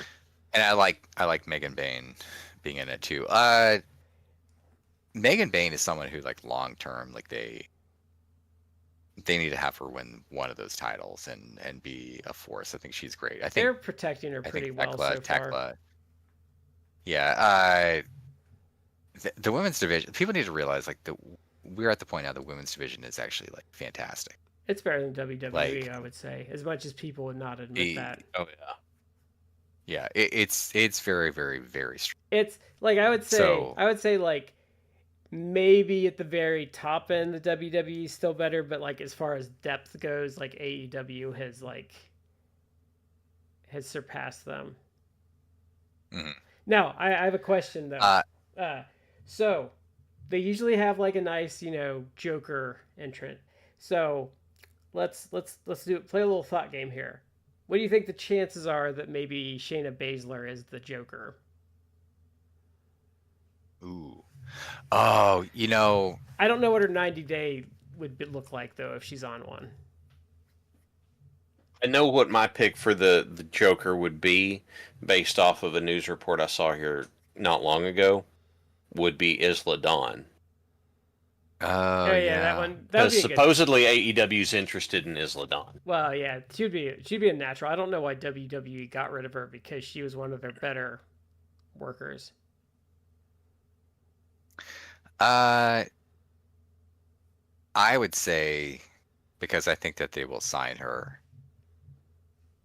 I would think that a good Joker would be Dakota Kai, but I don't know if they could use her because I think she's got a 90-day non-compete, and I think she was released in like early May. So I don't think the non-compete would be up by then. She may be only like two months into the 90-day non-compete.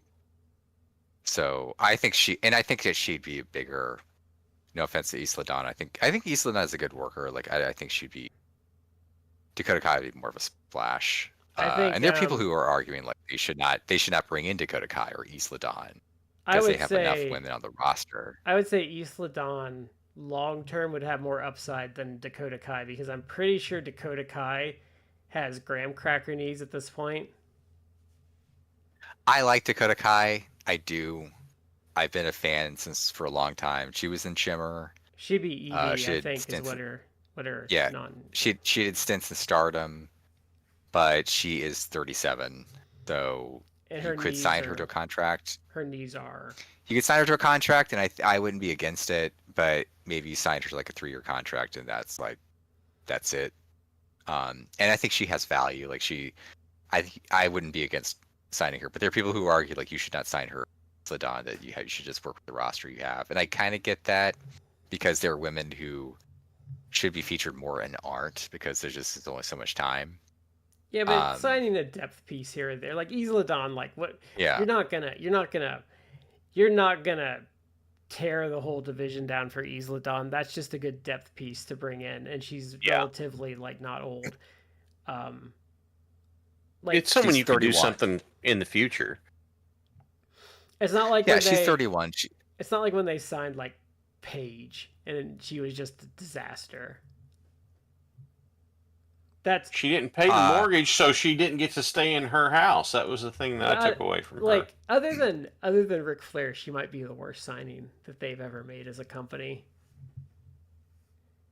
And got the least out of. It wasn't great, but it wasn't awful. No, it was bad. She was a net negative every time she was on the screen. Because I can at least say, as much as a malcontent Rusev and Aleister Black were, I can say they at least did something good within their runs. Like, I think Rusev's TNT title run was good. I liked his program with Eddie Kingston. And that House of Black versus Penta and Pac and Eric the Red, that was like the free show for Revolution, was just in like one of the best AEW matches. So like she doesn't even have that going for her because she was just bad. I think I will say about Aleister Black, I think that I do like him, a soft spot for him, and I don't know, I kind of like the spooky gimmicks. I say that as someone who's like, I never actually thought that highly of like the Undertaker, who is, the most successful spooky gimmick of all time. But I liked him. I liked the House of Black and AEW. I like the segments they did, like the stuff with Doug Bradley narrating and stuff like that. I like them. But he's clearly a guy that's like, you need a heavy editorial filter for him. Yeah. Like, he has some cool ideas in my opinion, but it's also like he has the Bray Wyatt problem where you need someone to say no. Yeah. I think they should just say no. I think they should just call Julia and Sky the Spooky Bitches should be their tag name. If you do that, then you have to say it properly. They couldn't just be the Spooky Bitches. They have to be the Spooky Bitches. Say it like Dusty. Like Los. Yeah. There's actually a. They got the spooky, Matt, please finish that. I love where it's going. Please finish. They got the Tony. There's Los Spooky Bitches, baby. There's actually a Spanish show that ran for 2 seasons on HBO. They because HBO has like a Spanish one called Los Spookies. Like they're Los Spookies. That's hilarious. Okay, Matt, did you make a pick? Spooky bitches, Tony. Did you make a pick, Matt? Oh, you know what? I'm gonna actually go with you. I'm gonna say Athena, because I actually think that would be really cool, and I think that she kind of just. But if she were to win, it's like it would be like an interesting booking dilemma, because it's like, I really feel like you should push Athena, and actually you should. I agree with you. Like, it's like you don't want to have her lose too much. I have something about that why I would not pick Athena. Who do I want to have win? I want to have Willow win. Because Willow's my favorite woman on the roster. Willow, she just signed like a new contract, so she's going to be around long. Willow is probably, real talk. Willow is probably edging into Ricky Steamboat or Sting level of, you cannot turn this person heel. Like, they are a quintessential babyface. And Willow, she's obviously a great worker, but Willow is just like, the reason why she's like the quintessential babyface is because, much like Ricky Steamboat, they're lovable characters. You want to root for them. Like, I can't perceive something about Willow that it's like, oh, like, I don't want her. Like, she's just lovely, like, wonderful, great worker, and just a completely like energetic, fun personality. Her comebacks are too good to make her a heel. Oh yeah, because yeah. because and she's a very because she's where she's really good, and this actually works against her for why you can let her lose a lot is she's very sympathetic. She sells very sympathetically, but why her comebacks are so good is because she's strong and she can just murder like someone when it's her time to go, and that's why Mhm. she's such a good face. But the problem is like you can job her a lot, like she has to win some, but like she won't lose her heat because she just has that level of No, yeah. connection. So the other thing that Willow does, aside from just having that amazing charisma and great comebacks and everything, Willow plays into being photogenic out of everything so well. I can't remember what it was, but there was a spot. She ran down the apron, did a flying crossbody to somebody, rolled off of them, and then immediately came up, smile on her, with her propped up on her chin, smiling at the camera. And I'm like, Oh, she gets it. Is Like, that when she? Was that one of the many times she's murdered Marina Shafir this year? I think this was during a match as opposed to just beating up Marina, but Is she it kind of? doesn't. Is she kind of like an unofficial member of Ops? Yeah, Okay. that's how I read it anyway. Like Shafir stepping up and then having Willow come out there and throw her around. I'm just like, and I know they love her because how many? I can't remember who exactly it was, but I mean, Willow double clotheslined two of the male members of the Death Riders during one of the matches, and I mean, they bumped great for it because I mean they're professionals, but like they have to love her. I'm just waiting for them to pull the trigger because I'm here for it. And that's also where like to talk about good booking and attention to detail. Like, so you've set Marina Shafir up as this badass, and she's the perfect foil because you just have this like hulking monster, like strength wise, that's just destroying her like in these matches. Yeah, Because it's like, oh, you can be as Shif- bad as you want, but like I'm just gonna murder hobo you because I'm that I'm strong. gonna flatten you because I've got the strength to do it. Yeah, it's really great. And Shafir is, by the way, was a fantastic addition to the Death Riders. Toned, mean mugging, like all this stuff, perfect. Well, and if you actually heard in like real life, Jon Moxley give interviews, like he has been a fan of Marina Shafir and has been pushing for her to hit like a bigger role and Yeah, expand for like a long time. So it was no accident that she was put with no, Death Riders. not at Like all. that was Moxley No, like wanted to give her a spotlight. It's a good use Here's of the her. thing you got to remember. Yeah, same. I agree. I will say this, Shad, like Yes, part of another reason why to love Willow Nightingale and really give her a strong push is one of perhaps the only person I've ever seen make Tomohiro Ishii give a big smile. yeah, Because she just hugs him and the historical stone face, the stone pit bull, cracks a little smile. And it's like, that's how you know, like, she is a yeah, special person. yeah, Like, just her energy, like, makes Tomohiro Yeah. Ishii crack a smile. yeah. Speaking I of love that speaking of too. people to love, was it Billy Starks that just murdered Ronda Rousey in that one shot she did with Marina Shafir, where she just like suplexed the ever loving crap out of her right onto her head? Oh, yeah, she did. Here's a question. Do you think that you will see Britt Baker as part of the Casino Battle Royale? No? No.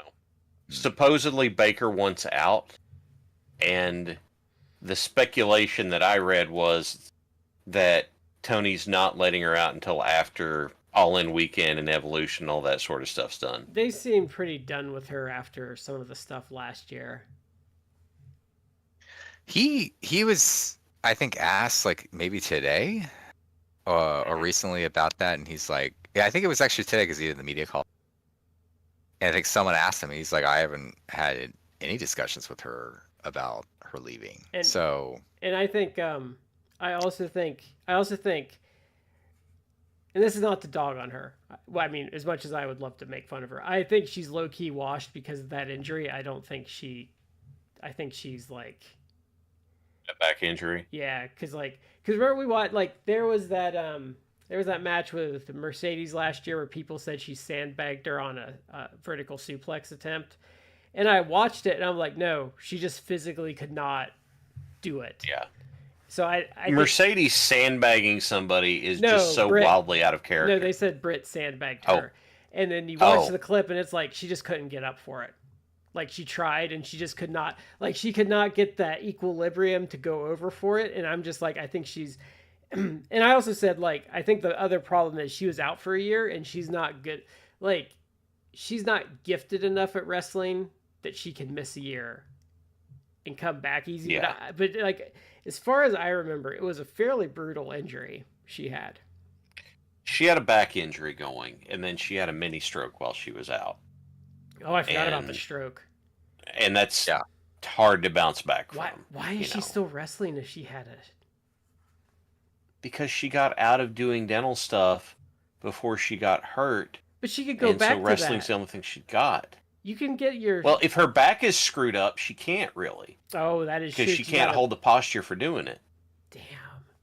I wouldn't be taking bumps fighting. Wow, I forgot it. Wow. She She if needs you to look stop. at her, if you look at her physique, she is very in shape, but she's not. I don't know how tall she is. She's not like 6 feet tall. Let me see. She's if it probably, if I had to says. guess, 5.5 feet tall, and she's very in shape for lean, but it's like lean musculature. It's not like super built. So I don't.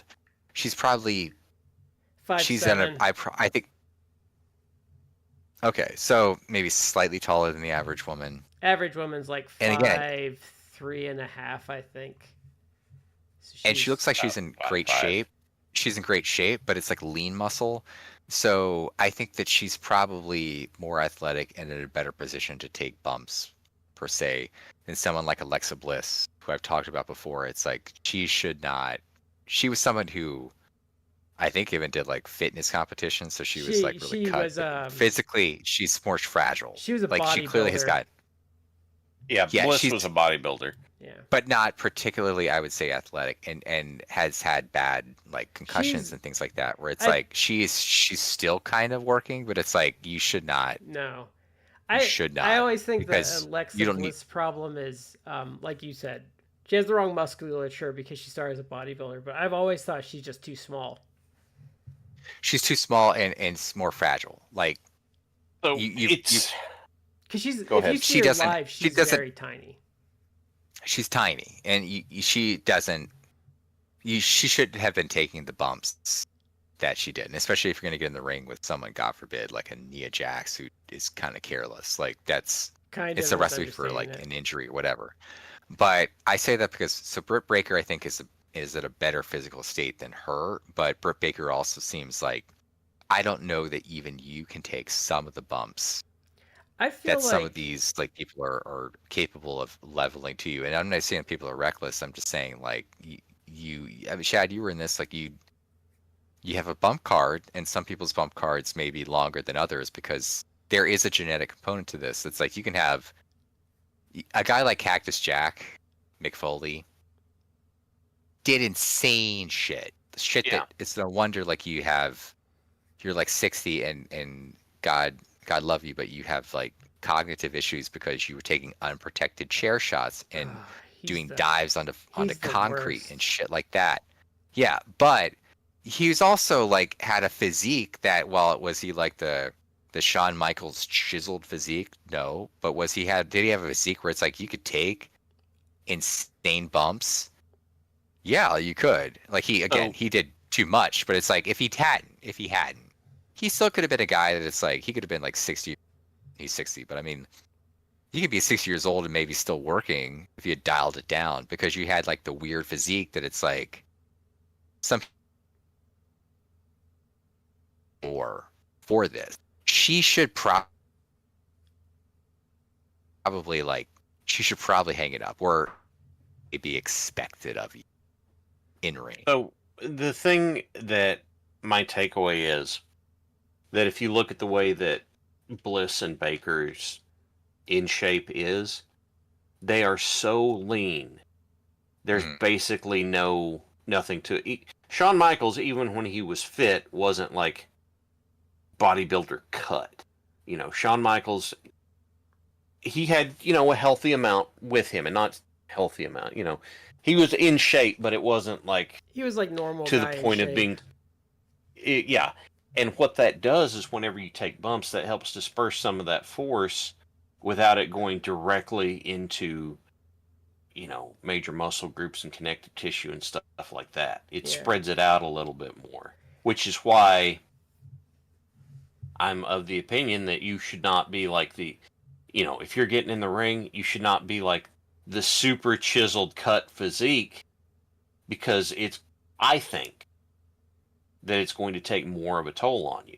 Now, there's plenty of people that are probably going to disagree with me and say I don't know what I'm talking about. Fine, but that's where I'm coming from. Look at Hugen Liger. Hugen Liger has a big old butt and white hips, and like he's bottom heavy, and he bumped forever. Because I think, honestly, like in my opinion, if you're gonna do it for a long time, you want to have a bit of an ass on you, and you want some like fat down there, so you have something that's taken that.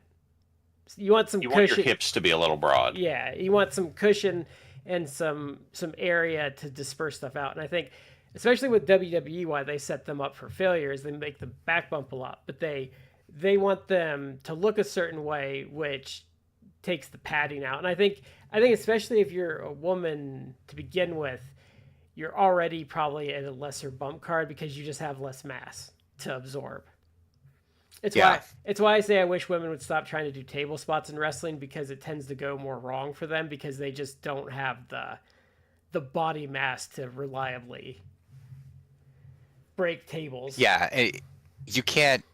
I mean, obviously, in today's day and age, like talking about gender-specific things is potentially fraught with danger. But there are genetic differences between men and women. One of those is that men are at a better capability of violence, or even fake violence, like wrestling, because men are physically, we have higher bone density, we have more musculature, we can take physical abuse, even fake physical abuse, which is not entirely fake. I mean, if someone's gonna throw me through a table, like maybe I know how to take it so that I can disperse. It hurts you less. Yeah. Yes, but it can still hurt me, and I can still get grievously injured. And how many people all the time get injured? Like we were talking like on our Discord, even during the show, that a guy like Eddie Kingston. I love Eddie Kingston. Eddie Kingston's been out like what, a year? Yeah. Long time, because he broke his leg doing wrestling. You can get injured very seriously, and women are physically that they don't have the physical structure to take that level of punishment that men do, and that's not disparaging against women. It's just like a physical thing like that. Like it's going to be rougher, more difficult. And look at Joshi workers that have come over. Like, look at like Asuka and Azumi for two examples. Look at how they've built their body. Their upper legs are really big. They have like a lot of bulk in their legs, and they're not cut, but they're in shape. But you can tell by like how they've built their bodies, they're built better to bump. Oh, Azumi, it's a great example. And I'm not meaning this in any perverse way, but she's got, thicker legs, like bigger butt. Yeah. I don't mean that, again, not in a weird way. I'm saying like she's built out the lower body to take bumps, and it has not affected her speed. She still can do like amazing stuff. And I bet you if like you were to get like, let's do a fitness competition, Azumi. Now she's much younger than me, but I mean, if you were like, let's do a fitness competition, she probably runs circles around me, and I keep myself in good shape. I'm sure her cardio is like insane. Like she probably is in fantastic shape, but she has like built portions where it's of her body up to a point. It's like, she can take bumps on like her butt, her lower body, and everything like that, and still not get horribly injured because she has built that up. Stands like the bumps that she would be taking, it's protected. But Joshi as a whole is on a different level than American workers. They take bumps differently. Even we've talked about this. Even companies like Tokyo Joshi Pro Wrestling that are more, for lack of a better way to put it, sports entertainment based, more character driven. Yeah. They still are fundamentally better in some of the bumps that they take in the even like the simple matches than I've seen a lot of The problem is American women wrestling is. Well, the problem with WWE is they insist on flat back bumps because they want things to look a certain way. And I feel like if I was a worker, and Shad will probably say this, like if I wasn't under that control and I had to bump a lot, like I'm probably going to cheat a lot. Like there's probably going to be some pratfalling. I'm going to be like, oh, this isn't one where there's going to be a lot of focus on me. I'm just going to go off my hip. There's plenty of times when, if I'm having a match that I would do other things. I tried to make it a point to sell properly for people. And even if I didn't go down for it, they do something and I stumble around the ring and I wobble and I wave my arms and I stagger around and I drop into the ropes. No, I didn't bump for it, but I was still obviously selling for it. Like, yeah, even I do not like the idea of wham, just there's gonna be a certain times in the card where that happens. Just wham, wham, wham, wham. You're taking the comeback and you're doing bump and feed. That's gonna happen. But why kill yourself? Why do that so much if you don't have to? That's why the Flair flop's so brilliant, because he doesn't have to take a back bump to do it.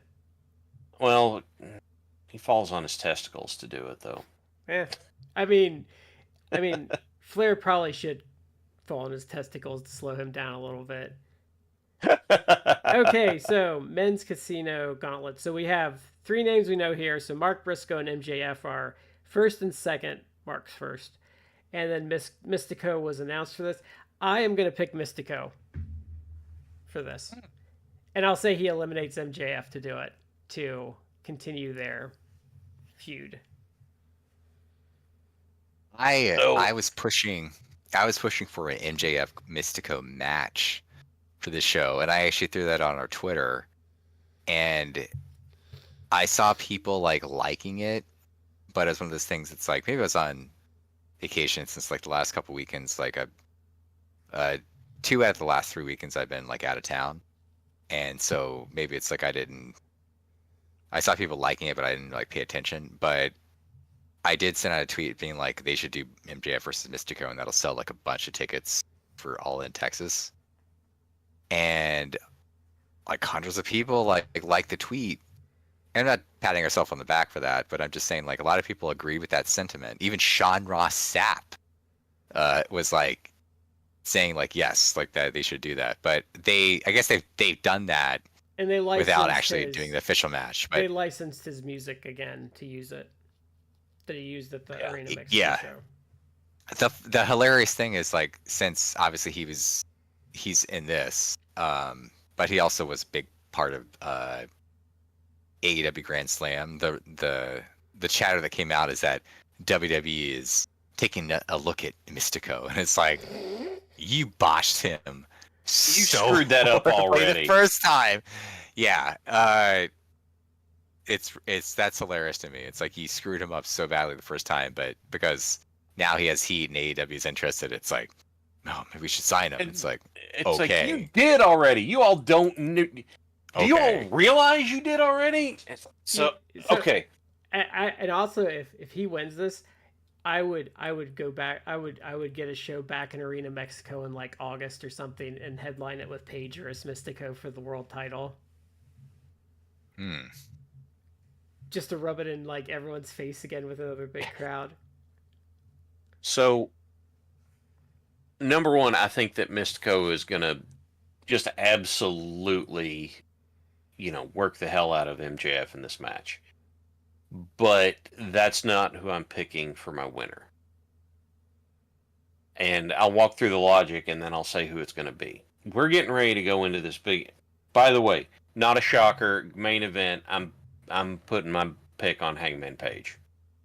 After that, after Page with, Page as the champion, he's going to need to have someone... The person who wins this is going to need to cash it in. And I think it would be beneficial for Page to his first challenger to be the winner, who's a face, and they do cool stuff together, and they have a really good match, and they shake hands afterward to cement the fact that Hangman has completed his redemption. Which is why I'm going to say that my pick for winning the men's gauntlet, and incidentally why I'm going with Takeshita winning the Ring of Honor World Title, is Bandito. Because you get this you get this test run with Bandito on how well he does on that stage. You see how people react to it without overcommitting to it. And, you know, you can say, hey, man, you're getting over. We want to do something good with you. I thought you were going to say Swerve. I think it'd be too early to do that. Because Swerve would be a really interesting surprise, or like Ospreay after winning their tag before this. If you structure the card, they're in properly. that tag, so would they be in this? There's no rule saying you couldn't. But logistically, what if you kind of were a little angly with it and say you had an entrant get jumped and injured? Like let's say Bandito was going to be in it and Takeshita injures him beforehand, and then Swerve or Ospreay take his place because they need an entrant in there. But you're asking to take people who are already in a big angle on the card and then do something additional with them, and I'm like, this does not feel like the show for that. But Bandito would be an interesting one. That's my pick, yeah. It'd be interesting for a win. So you say Bandito, Brad says Mystico. I'm actually going to go with MJF since he's in it. I think you have MJF, and that could open like I we'll talk about it in a second, but I also am going to go with Page as the champ. You could to win the world title. You could have MJF versus Page, but I do think that long term, or maybe not long term, like 12 months from now, but within the next like 6 months for sure, you'll have MJF turn on the Hurt Syndicate or vice versa. So the play may be MJF versus Bobby Lashley in the meantime. But I could see MJF winning it. That and maybe he eliminates Mystico to do that, and that again leads to like another match between the two of them. I think that there's money in that. I think that they need to do like a series. Like, so this is not over. I think maybe you do have like MJF versus Mystico as the final, and maybe he chooses to win or something. I don't know. But I'm gonna choose him because I think you could in the short term do like Page versus MJF as a program with Page winning, because I think like that would be established. It would establish Page as like having a win over a former champion, a big talent for AEW. Obviously, I'm gonna choose MJF. We'll see. Like, there's a lot of ways I could go with this. I think Bandito. There's some interesting choices they could do, but I'm gonna go with the safe choice in MJF. Okay. Do we want to do a pick for who the Joker surprise entrant might be for people?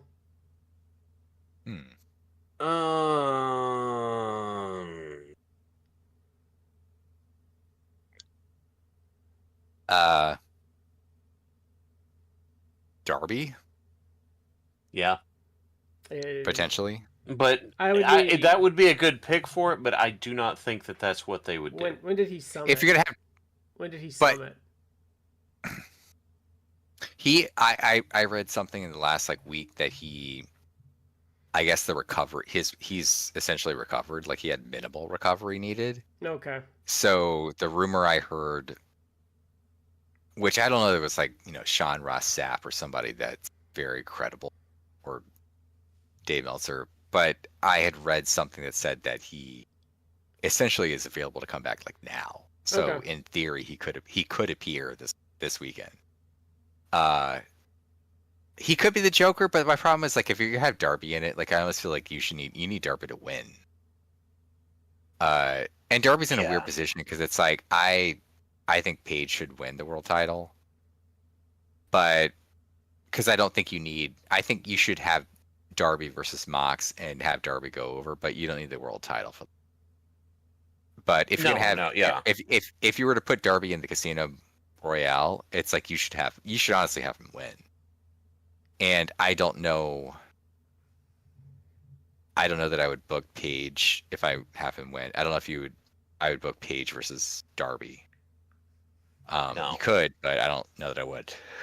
I'm staying on the train that Darby is going to be the one that kills the Death Riders, and he doesn't need to win the title to do it.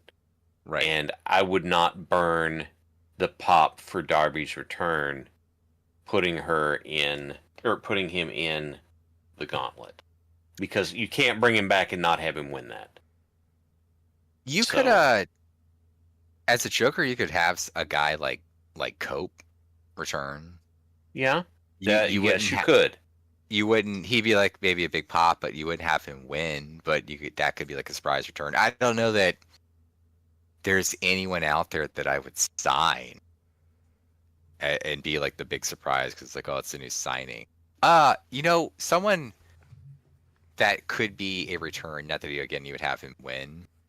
Is a guy like Keith Lee, and I only say that because someone on Twitter was like, oh, like I miss Keith Lee, like, Yeah. and he responded to that. He was like, oh, I'm fine, I can return. Like, it's just not up to me, which makes it imply like he's physically able to return, which I personally kind of find dubious because it's like if you actually read between the lines, like I think the fact that he has permanent damage to the extent what my understanding is he has permanent issues from COVID, is what I have been led to understand. Yeah. And that's why they've tagged him so much. So I would find that dubious as well. I'm going to say for my Joker surprise pick is Blue Panther. Pure wrestling champion, Blue Panther. I could see it not as like a single, Joker pick, but several, quote unquote smaller Joker picks. So, and Massacre. Here comes him and Massacre Dorada, I think will be. Yeah. Here comes Dorado. Here comes Templario. Lots of CMLL folks to get them on there. But I saw some. I only saw this like I think once, but some people was like, oh, Orange Cassidy, which I would love. He's fun. I would love it, but no. I also think he's done for like a year. He has a pec injury. Yeah. I don't know when he allegedly had the pec injury, but I feel like that's at least like a 6-month recovery, and I don't think it. Cody was out a year. It's still another 3 months out, I think. Cody was out. I think he's been gone. Yeah, he's been gone a while. Cody came back like I think earlier than that, but he was out. I still don't think. I would have to see when he wrestled. He might have come back for the Rumble, but I don't know when he like wrestled. But Cody was 7 months, I think. Now that I think about it. So even putting that, I don't think it's maybe been at most half that for Orange. So I didn't create. I could see Keith Lee potentially if that's true. Just in a big scramble match, so it would be like a tag. He's not having to do a whole lot. I would not be surprised if Keith Lee never wrestles again. Honestly, I wouldn't either. But if he was going to, this seems like a great place. If he's saying, just because he can get a doctor to clear him, I don't think he can necessarily do it. And I think he's being. Well, I think he's letting his optimism, because like I said, everything I've ever read about it, it sounds like he has severe issues from COVID still. People need to read between the lines and realize that to the extent he even had singles matches in AEW, they were short. Yeah. And when they weren't, when he actually had longer matches, he was in a tag. Now if he said something, I would have more belief in maybe him having like a legit return if he was like, hey, guess what? I've lost 120 pounds. Like, okay, like maybe you can go, but we'll see on that. And he's a big dude, so I mean, he's always going to be on the bigger side. But yeah, he would benefit from losing a lot of weight. And I only say that because I agree with you. I think he's had long-term COVID damage to his cardiopulmonary system, and I think that's what's affected him. But yeah.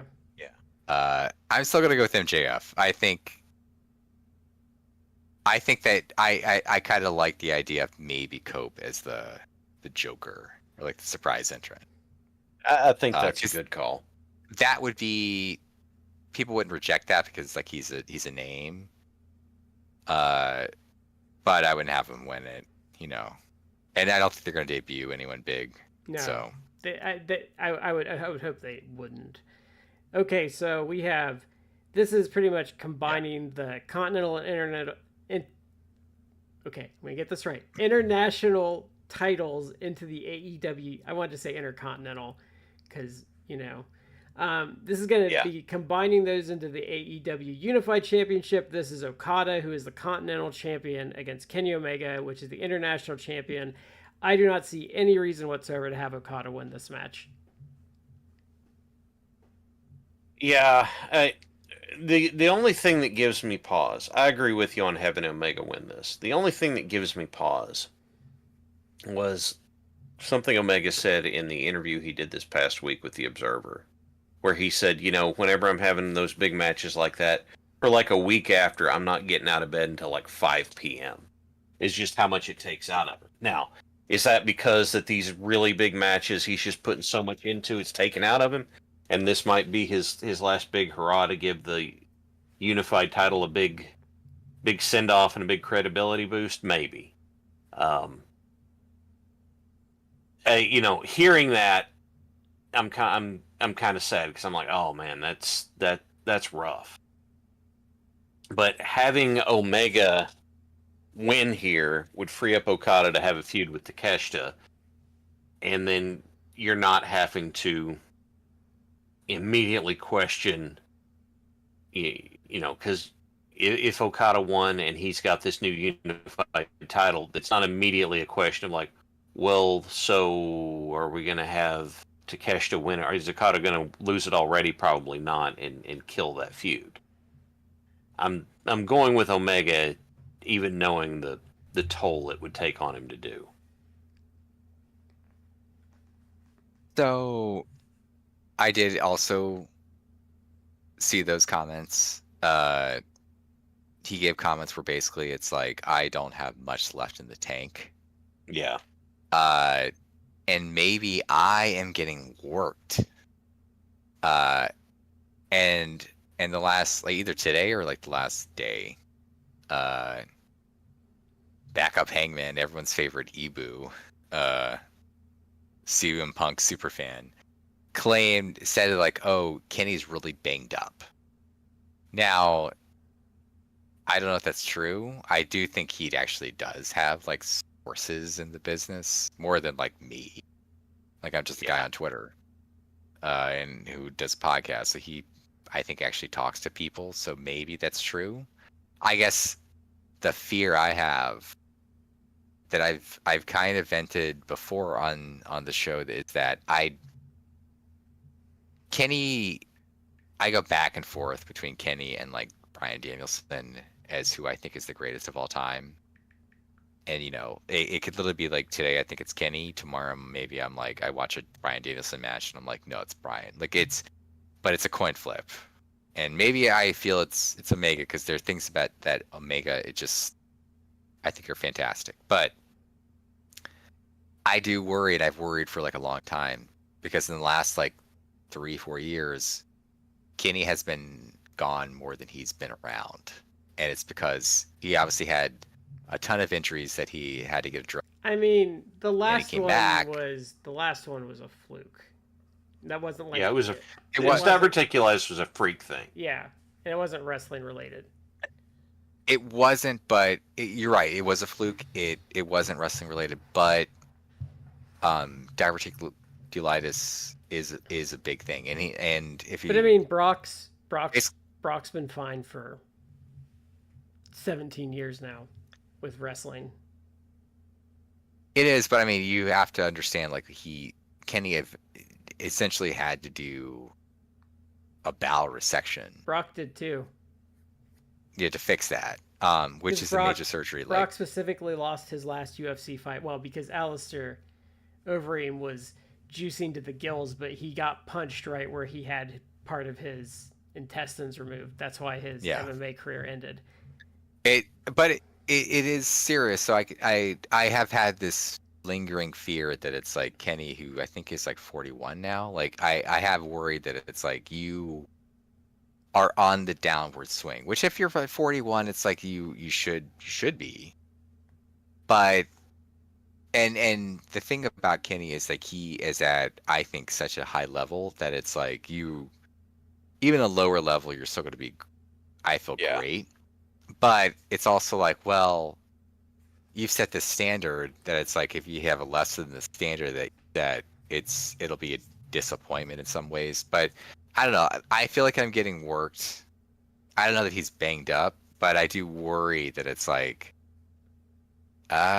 maybe you are like maybe you are, maybe he's at the point in his career where it's like I want to only do like a dozen matches a year. And for someone who, I think he did more than this, but someone like Bryan Danielson would be like, my final, I'm going to effectively retire, or at least go into semi-retirement. So I'm going to do like a match every week or every other week for my final year. But then I'm going to like, I worry that now that Kenny is entering into like semi-retirement, but I worry it's like, are you going to be like, let me have a match, and then like let me only do like a match a month? Which it's like, I'll take that, but I don't know. I'm getting psyched out. So I'm actually going to pick Okada. Okay. And there was something that was interesting that Tony Khan said today in the media call, where it's like, yeah, like we're unifying the title, but I'm not necessarily saying that it's the international title, right? International title and Collision, the Continental title will go away. The champ can decide like he's going to walk around with 3 belts. It's like you basically like are creating like the Triple Crown. Those belts, the fine AEW with version that. of the All Japan Triple Crown. Like you could have those belts Omega need to, or Okada walk around with 3 titles, which I actually would love because I'm a mark for the Triple Crown. as long Like I would love that. as long as those belts are deactivated, I'm fine with that. But if those belts in any way get weaseled back into being active, and it's just another fucking belt on the roster, like I'm not for that. No. I I agree. Like I absolutely would be like, if they want to walk around with 3 belts, that's fine. But it's just a unified title. It's just, as long as it's considered one title, they're not like, oh, I'll wrestle you. Like let's say you have like Okada win, like I said, and now he's being challenged by like Ospreay, for example. He's like, oh, I'll only put up the international title. I would be like, no, this is bullshit. Like it's the unified title, which is all 3 titles, like the Triple Crown. Yeah, I Where do you like say, it Shad? because the unified title, the side plates are of the One-Winged Angel and the Rainmaker, and it's like, okay, but who made the international title? That was Cassidy. Who made the continental title? That was Kingston. I didn't like that being a thing, but if you're going to carry all 3 around, cool. You know why? Because that's still giving credit to the lineage that comes into it, as opposed to being like, well, this is the Kenny Okada belt, and I like that. So Okay, so yes, I will keep that. I think we have the toughest to pick match next, or I should say the most unpredictable outcome. So this is for the AEW Women's World Championship. This is Toni Storm versus Mercedes Moné. So I don't know, but Shad made a really good case that Toni Storm winning here is a good way to have like Moné kind of get denied of like the highest prize that is out there, and then totally crashing out and turning heel off of it, of losing. I thought she was heel, but having a character change, because I wouldn't say Moné's. here's the thing. She's maybe a heel in this, but I mean, I wouldn't necessarily see Moné as a heel. Here's the way I look at it. Moné has basically been unstoppable and not taken a singles loss since she's rolled in. No. She is draped in titles. And she got pissed While Toni for Storm- losing the Strong to not getting pinned. Yeah. Toni Storm holds the one and says, this isn't just another thing to take. This is the symbol of excellence. So the way that I look at it is Mercedes rolls in there and Tony puts her away. And now Mercedes has this gigantic crisis of confidence, and she's losing all of these titles, and she's on this skid because she's, as opposed to it being like, hey, I lost to the best women's wrestler in the world right now, it's, what's wrong with me, what's wrong with me, what's wrong with me? And she's paying back all of the people that have been putting her over in this last, year stretch, something like that? Yeah. It's kind of the territory. She's paying all of them back for putting her over.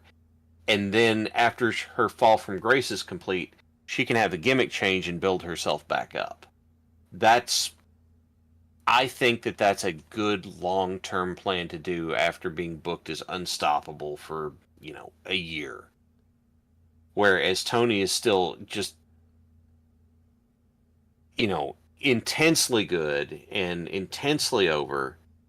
And I'm not saying that Monet isn't, but I'm saying doing this with Storm feels like it has a bigger downside. And I think that, well, I mean, even if she doesn't lose the titles back, I think her losing and maybe keeping all those titles, and then Tony Storm and like the women's world title, which would be the most prestigious, just becomes this white whale that she has all of this gold, all this hardware, and the one that she covets the most is just always like just out of her grasp. Well, I also say do the down cycle and putting other people over so that TBS title can go on to other people who are deserving of having title reigns. Like, you've had that for a long... Let's free that up and do some other stuff with it. Yeah, that's true. I don't know. That's hard, though, because I feel like they put all this effort and she kind of didn't click for like the first 8 months, and like she's finally clicking this last this year at least. And I don't know, like now it's kind of like, well, I don't know if I want to take the title off of her yet because she's working now after you put all that, after you kind of fucked her up at first by not having her wrestle for the first 3 months. And now you kind of finally righted that ship, and I don't know if I'm ready for her to start losing belts yet. Like that's a tough. That's why I think this is unpredictable, because like there's a lot of arguments and a lot of directions about who to what to do in this situation, and I don't necessarily think any of them are wrong too. That's the other interesting tidbit, because if you have Monet win, I don't even think that's wrong. I just think there's more upside to Tony retaining. Yeah, that's where I'm at. What do you think, Matt? I'm actually gonna go with Mercedes because she has creative control. Like, no.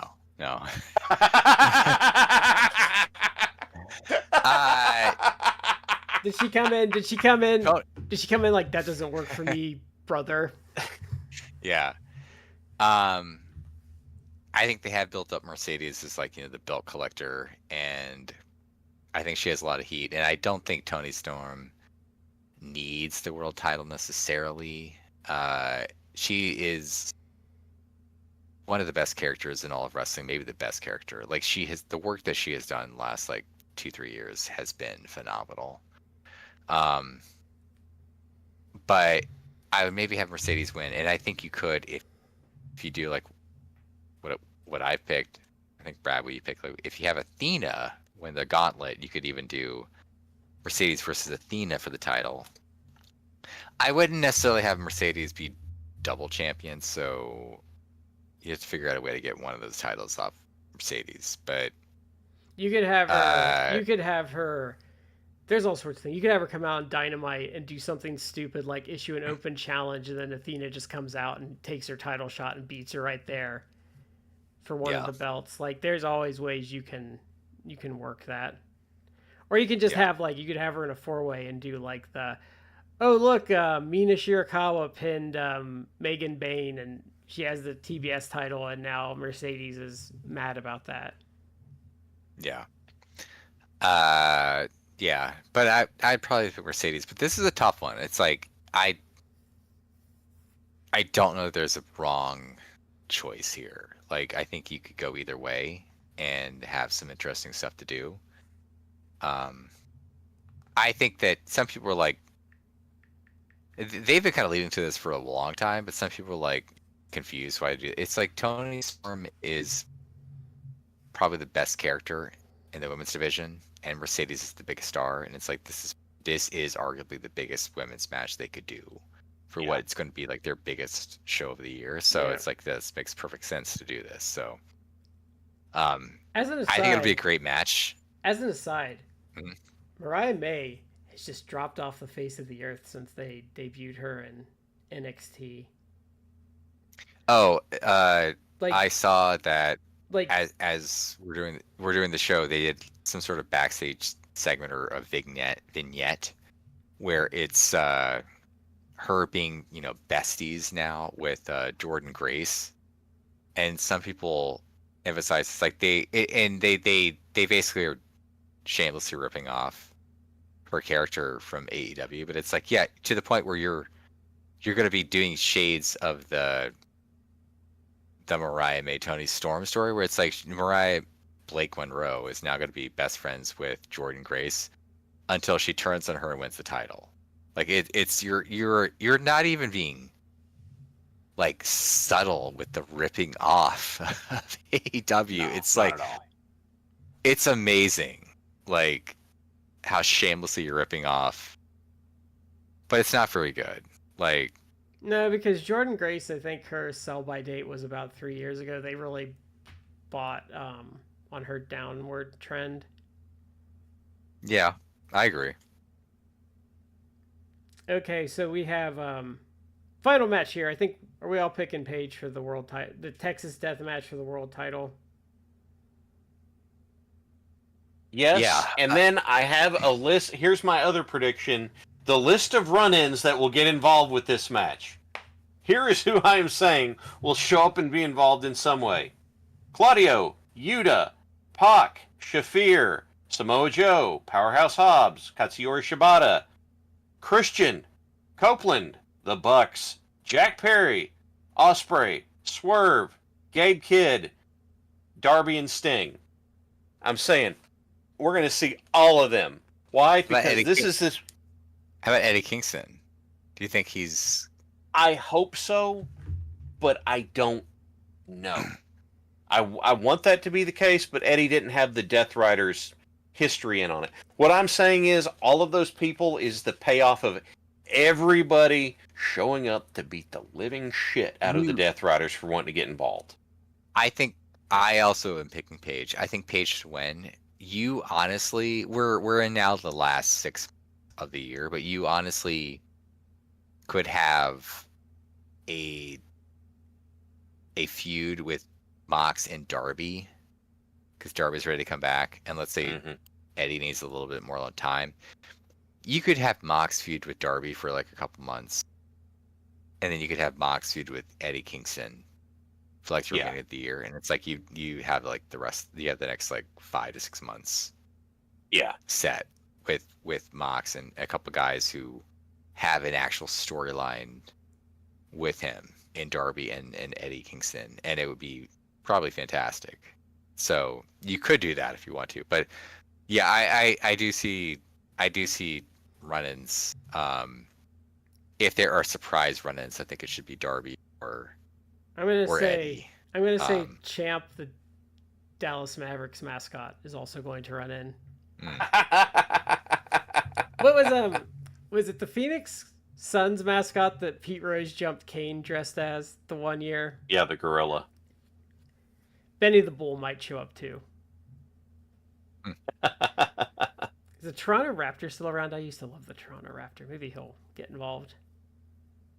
I don't know. I could see Darby coming back for this though. Just they're coming out there and all this is going on. The music hits and Darby just comes out there and just annihilates. We'll say Claudio. He comes out and just utterly destroys a bunch of them. Yes, that's what I'm banking on is Darby's return. That's why I don't think he'll be in the Casino Gauntlet. look how big the pop would be. You hear those strings on his music hit, and here comes Darby, just runs and dives off of the balcony and wipes out Claudio and Pac and Wheeler just in one shot. Like, that's what I'm... Yes. Yeah, and Moxley is like stunned by this. He's like, and then meanwhile, Page like is waiting on the apron, and he's waiting for Mox to turn around. He like does the buckshot lariat. Yeah. And then 25,000 plus fans like just erupt. Oh man, Like, I'm gonna mark out. I'm gonna mark out sitting right here. It makes me sad I'm not going. Like I feel like this is going to be like potentially one of their best pay-per-views of all time, which is saying something because they have a great history of fantastic pay-per-views. Yeah. We talked about this before, and again, Meltzer he's kind of ruined his own. He's kind of nerfed ratings, but like AEW has legitimately put up shows that if you just took it out, plopped in like the middle of the 90s, the quality of it would have been like, this would have been like one of the top 10 or top 5 shows of the decade. Yeah. But AEW, the quality level is so high that it's like, this is just like, well, it's one of the best shows of the year. But it's like, this would have been like one of the best of the decade, in a different time frame. So. Okay, so before we go off, we're going to do this real quick in 5 minutes. So we're going to go over the WWE Evolution card, which we talked about earlier. So you ready? Are you guys ready to be whelmed? Hang on a second. Wait, chat. I'm going to write something down. Are you okay? Okay. You go ahead. I'm just... Please. Okay. Whelm me. So, JC Jane versus Jordan Grace for the NXT Women's Championship. I know you're excited about that. Who? I don't know. Io Sky versus Rhea Ripley, which is probably going to be the best match on the card by far. By far. Yeah, that'll be good. So, oh man, this, oh god. Okay, so this is a 4-way tag team match for the WWE Women's Championship. I can't believe they're actually champions because this is so boring. Raquel Rodriguez and Roxanne Perez, I know, whelmed, versus Charlotte Flair and Alexa Bliss for Sol Roca, who I don't get. She's not very good. And Zarya versus Asuka and Kairi Sane. That's not going to be good. There's a battle royal. Sol Ruca does a lot of acrobatic stuff, but she can't wrestle. She can't do I think she anything was one of between those the spots. Yeah. She might be. I think she could have been one of those people that had their knee destroyed by the drills. Maybe I'm confusing her with someone else. No, but, I think Sol's been okay. She does a lot of acrobatic stuff to the point where it's like she does a bunch of flips, and I've seen people disingenuously be like, "Oh, better than Will Ospreay." It's like, look, no. Like I literally taught a whole discussion earlier on this show about how Will Ospreay is as great as people like Dave Meltzer says, or some people. But let's be real. Come on. Let's be fair. Don't act like this. Nobody in WWE is better than Will Ospreay. Please. Yeah. Just because she could do a flip. Okay, so this card's gonna get real bad. So battle royal for a world championship match at Clash in Paris. Whatever. This is gonna be terrible. So Tiffany Stratton defending the. What the hell is Clash in Paris? I don't know. A Clash in Paris. Okay. Oh so God, it's like a. Tiffany Stratton defending the women's championship against Trish Stratus. Okay, Matt. Oh, that's not going to be good. Okay, Matt. I need you to contain your excitement about this next match because you're gonna love this. Like you're gonna buy this show like 5 times. So, in a no holds barred match, are you guys ready for this? Jade Cargill versus Naomi.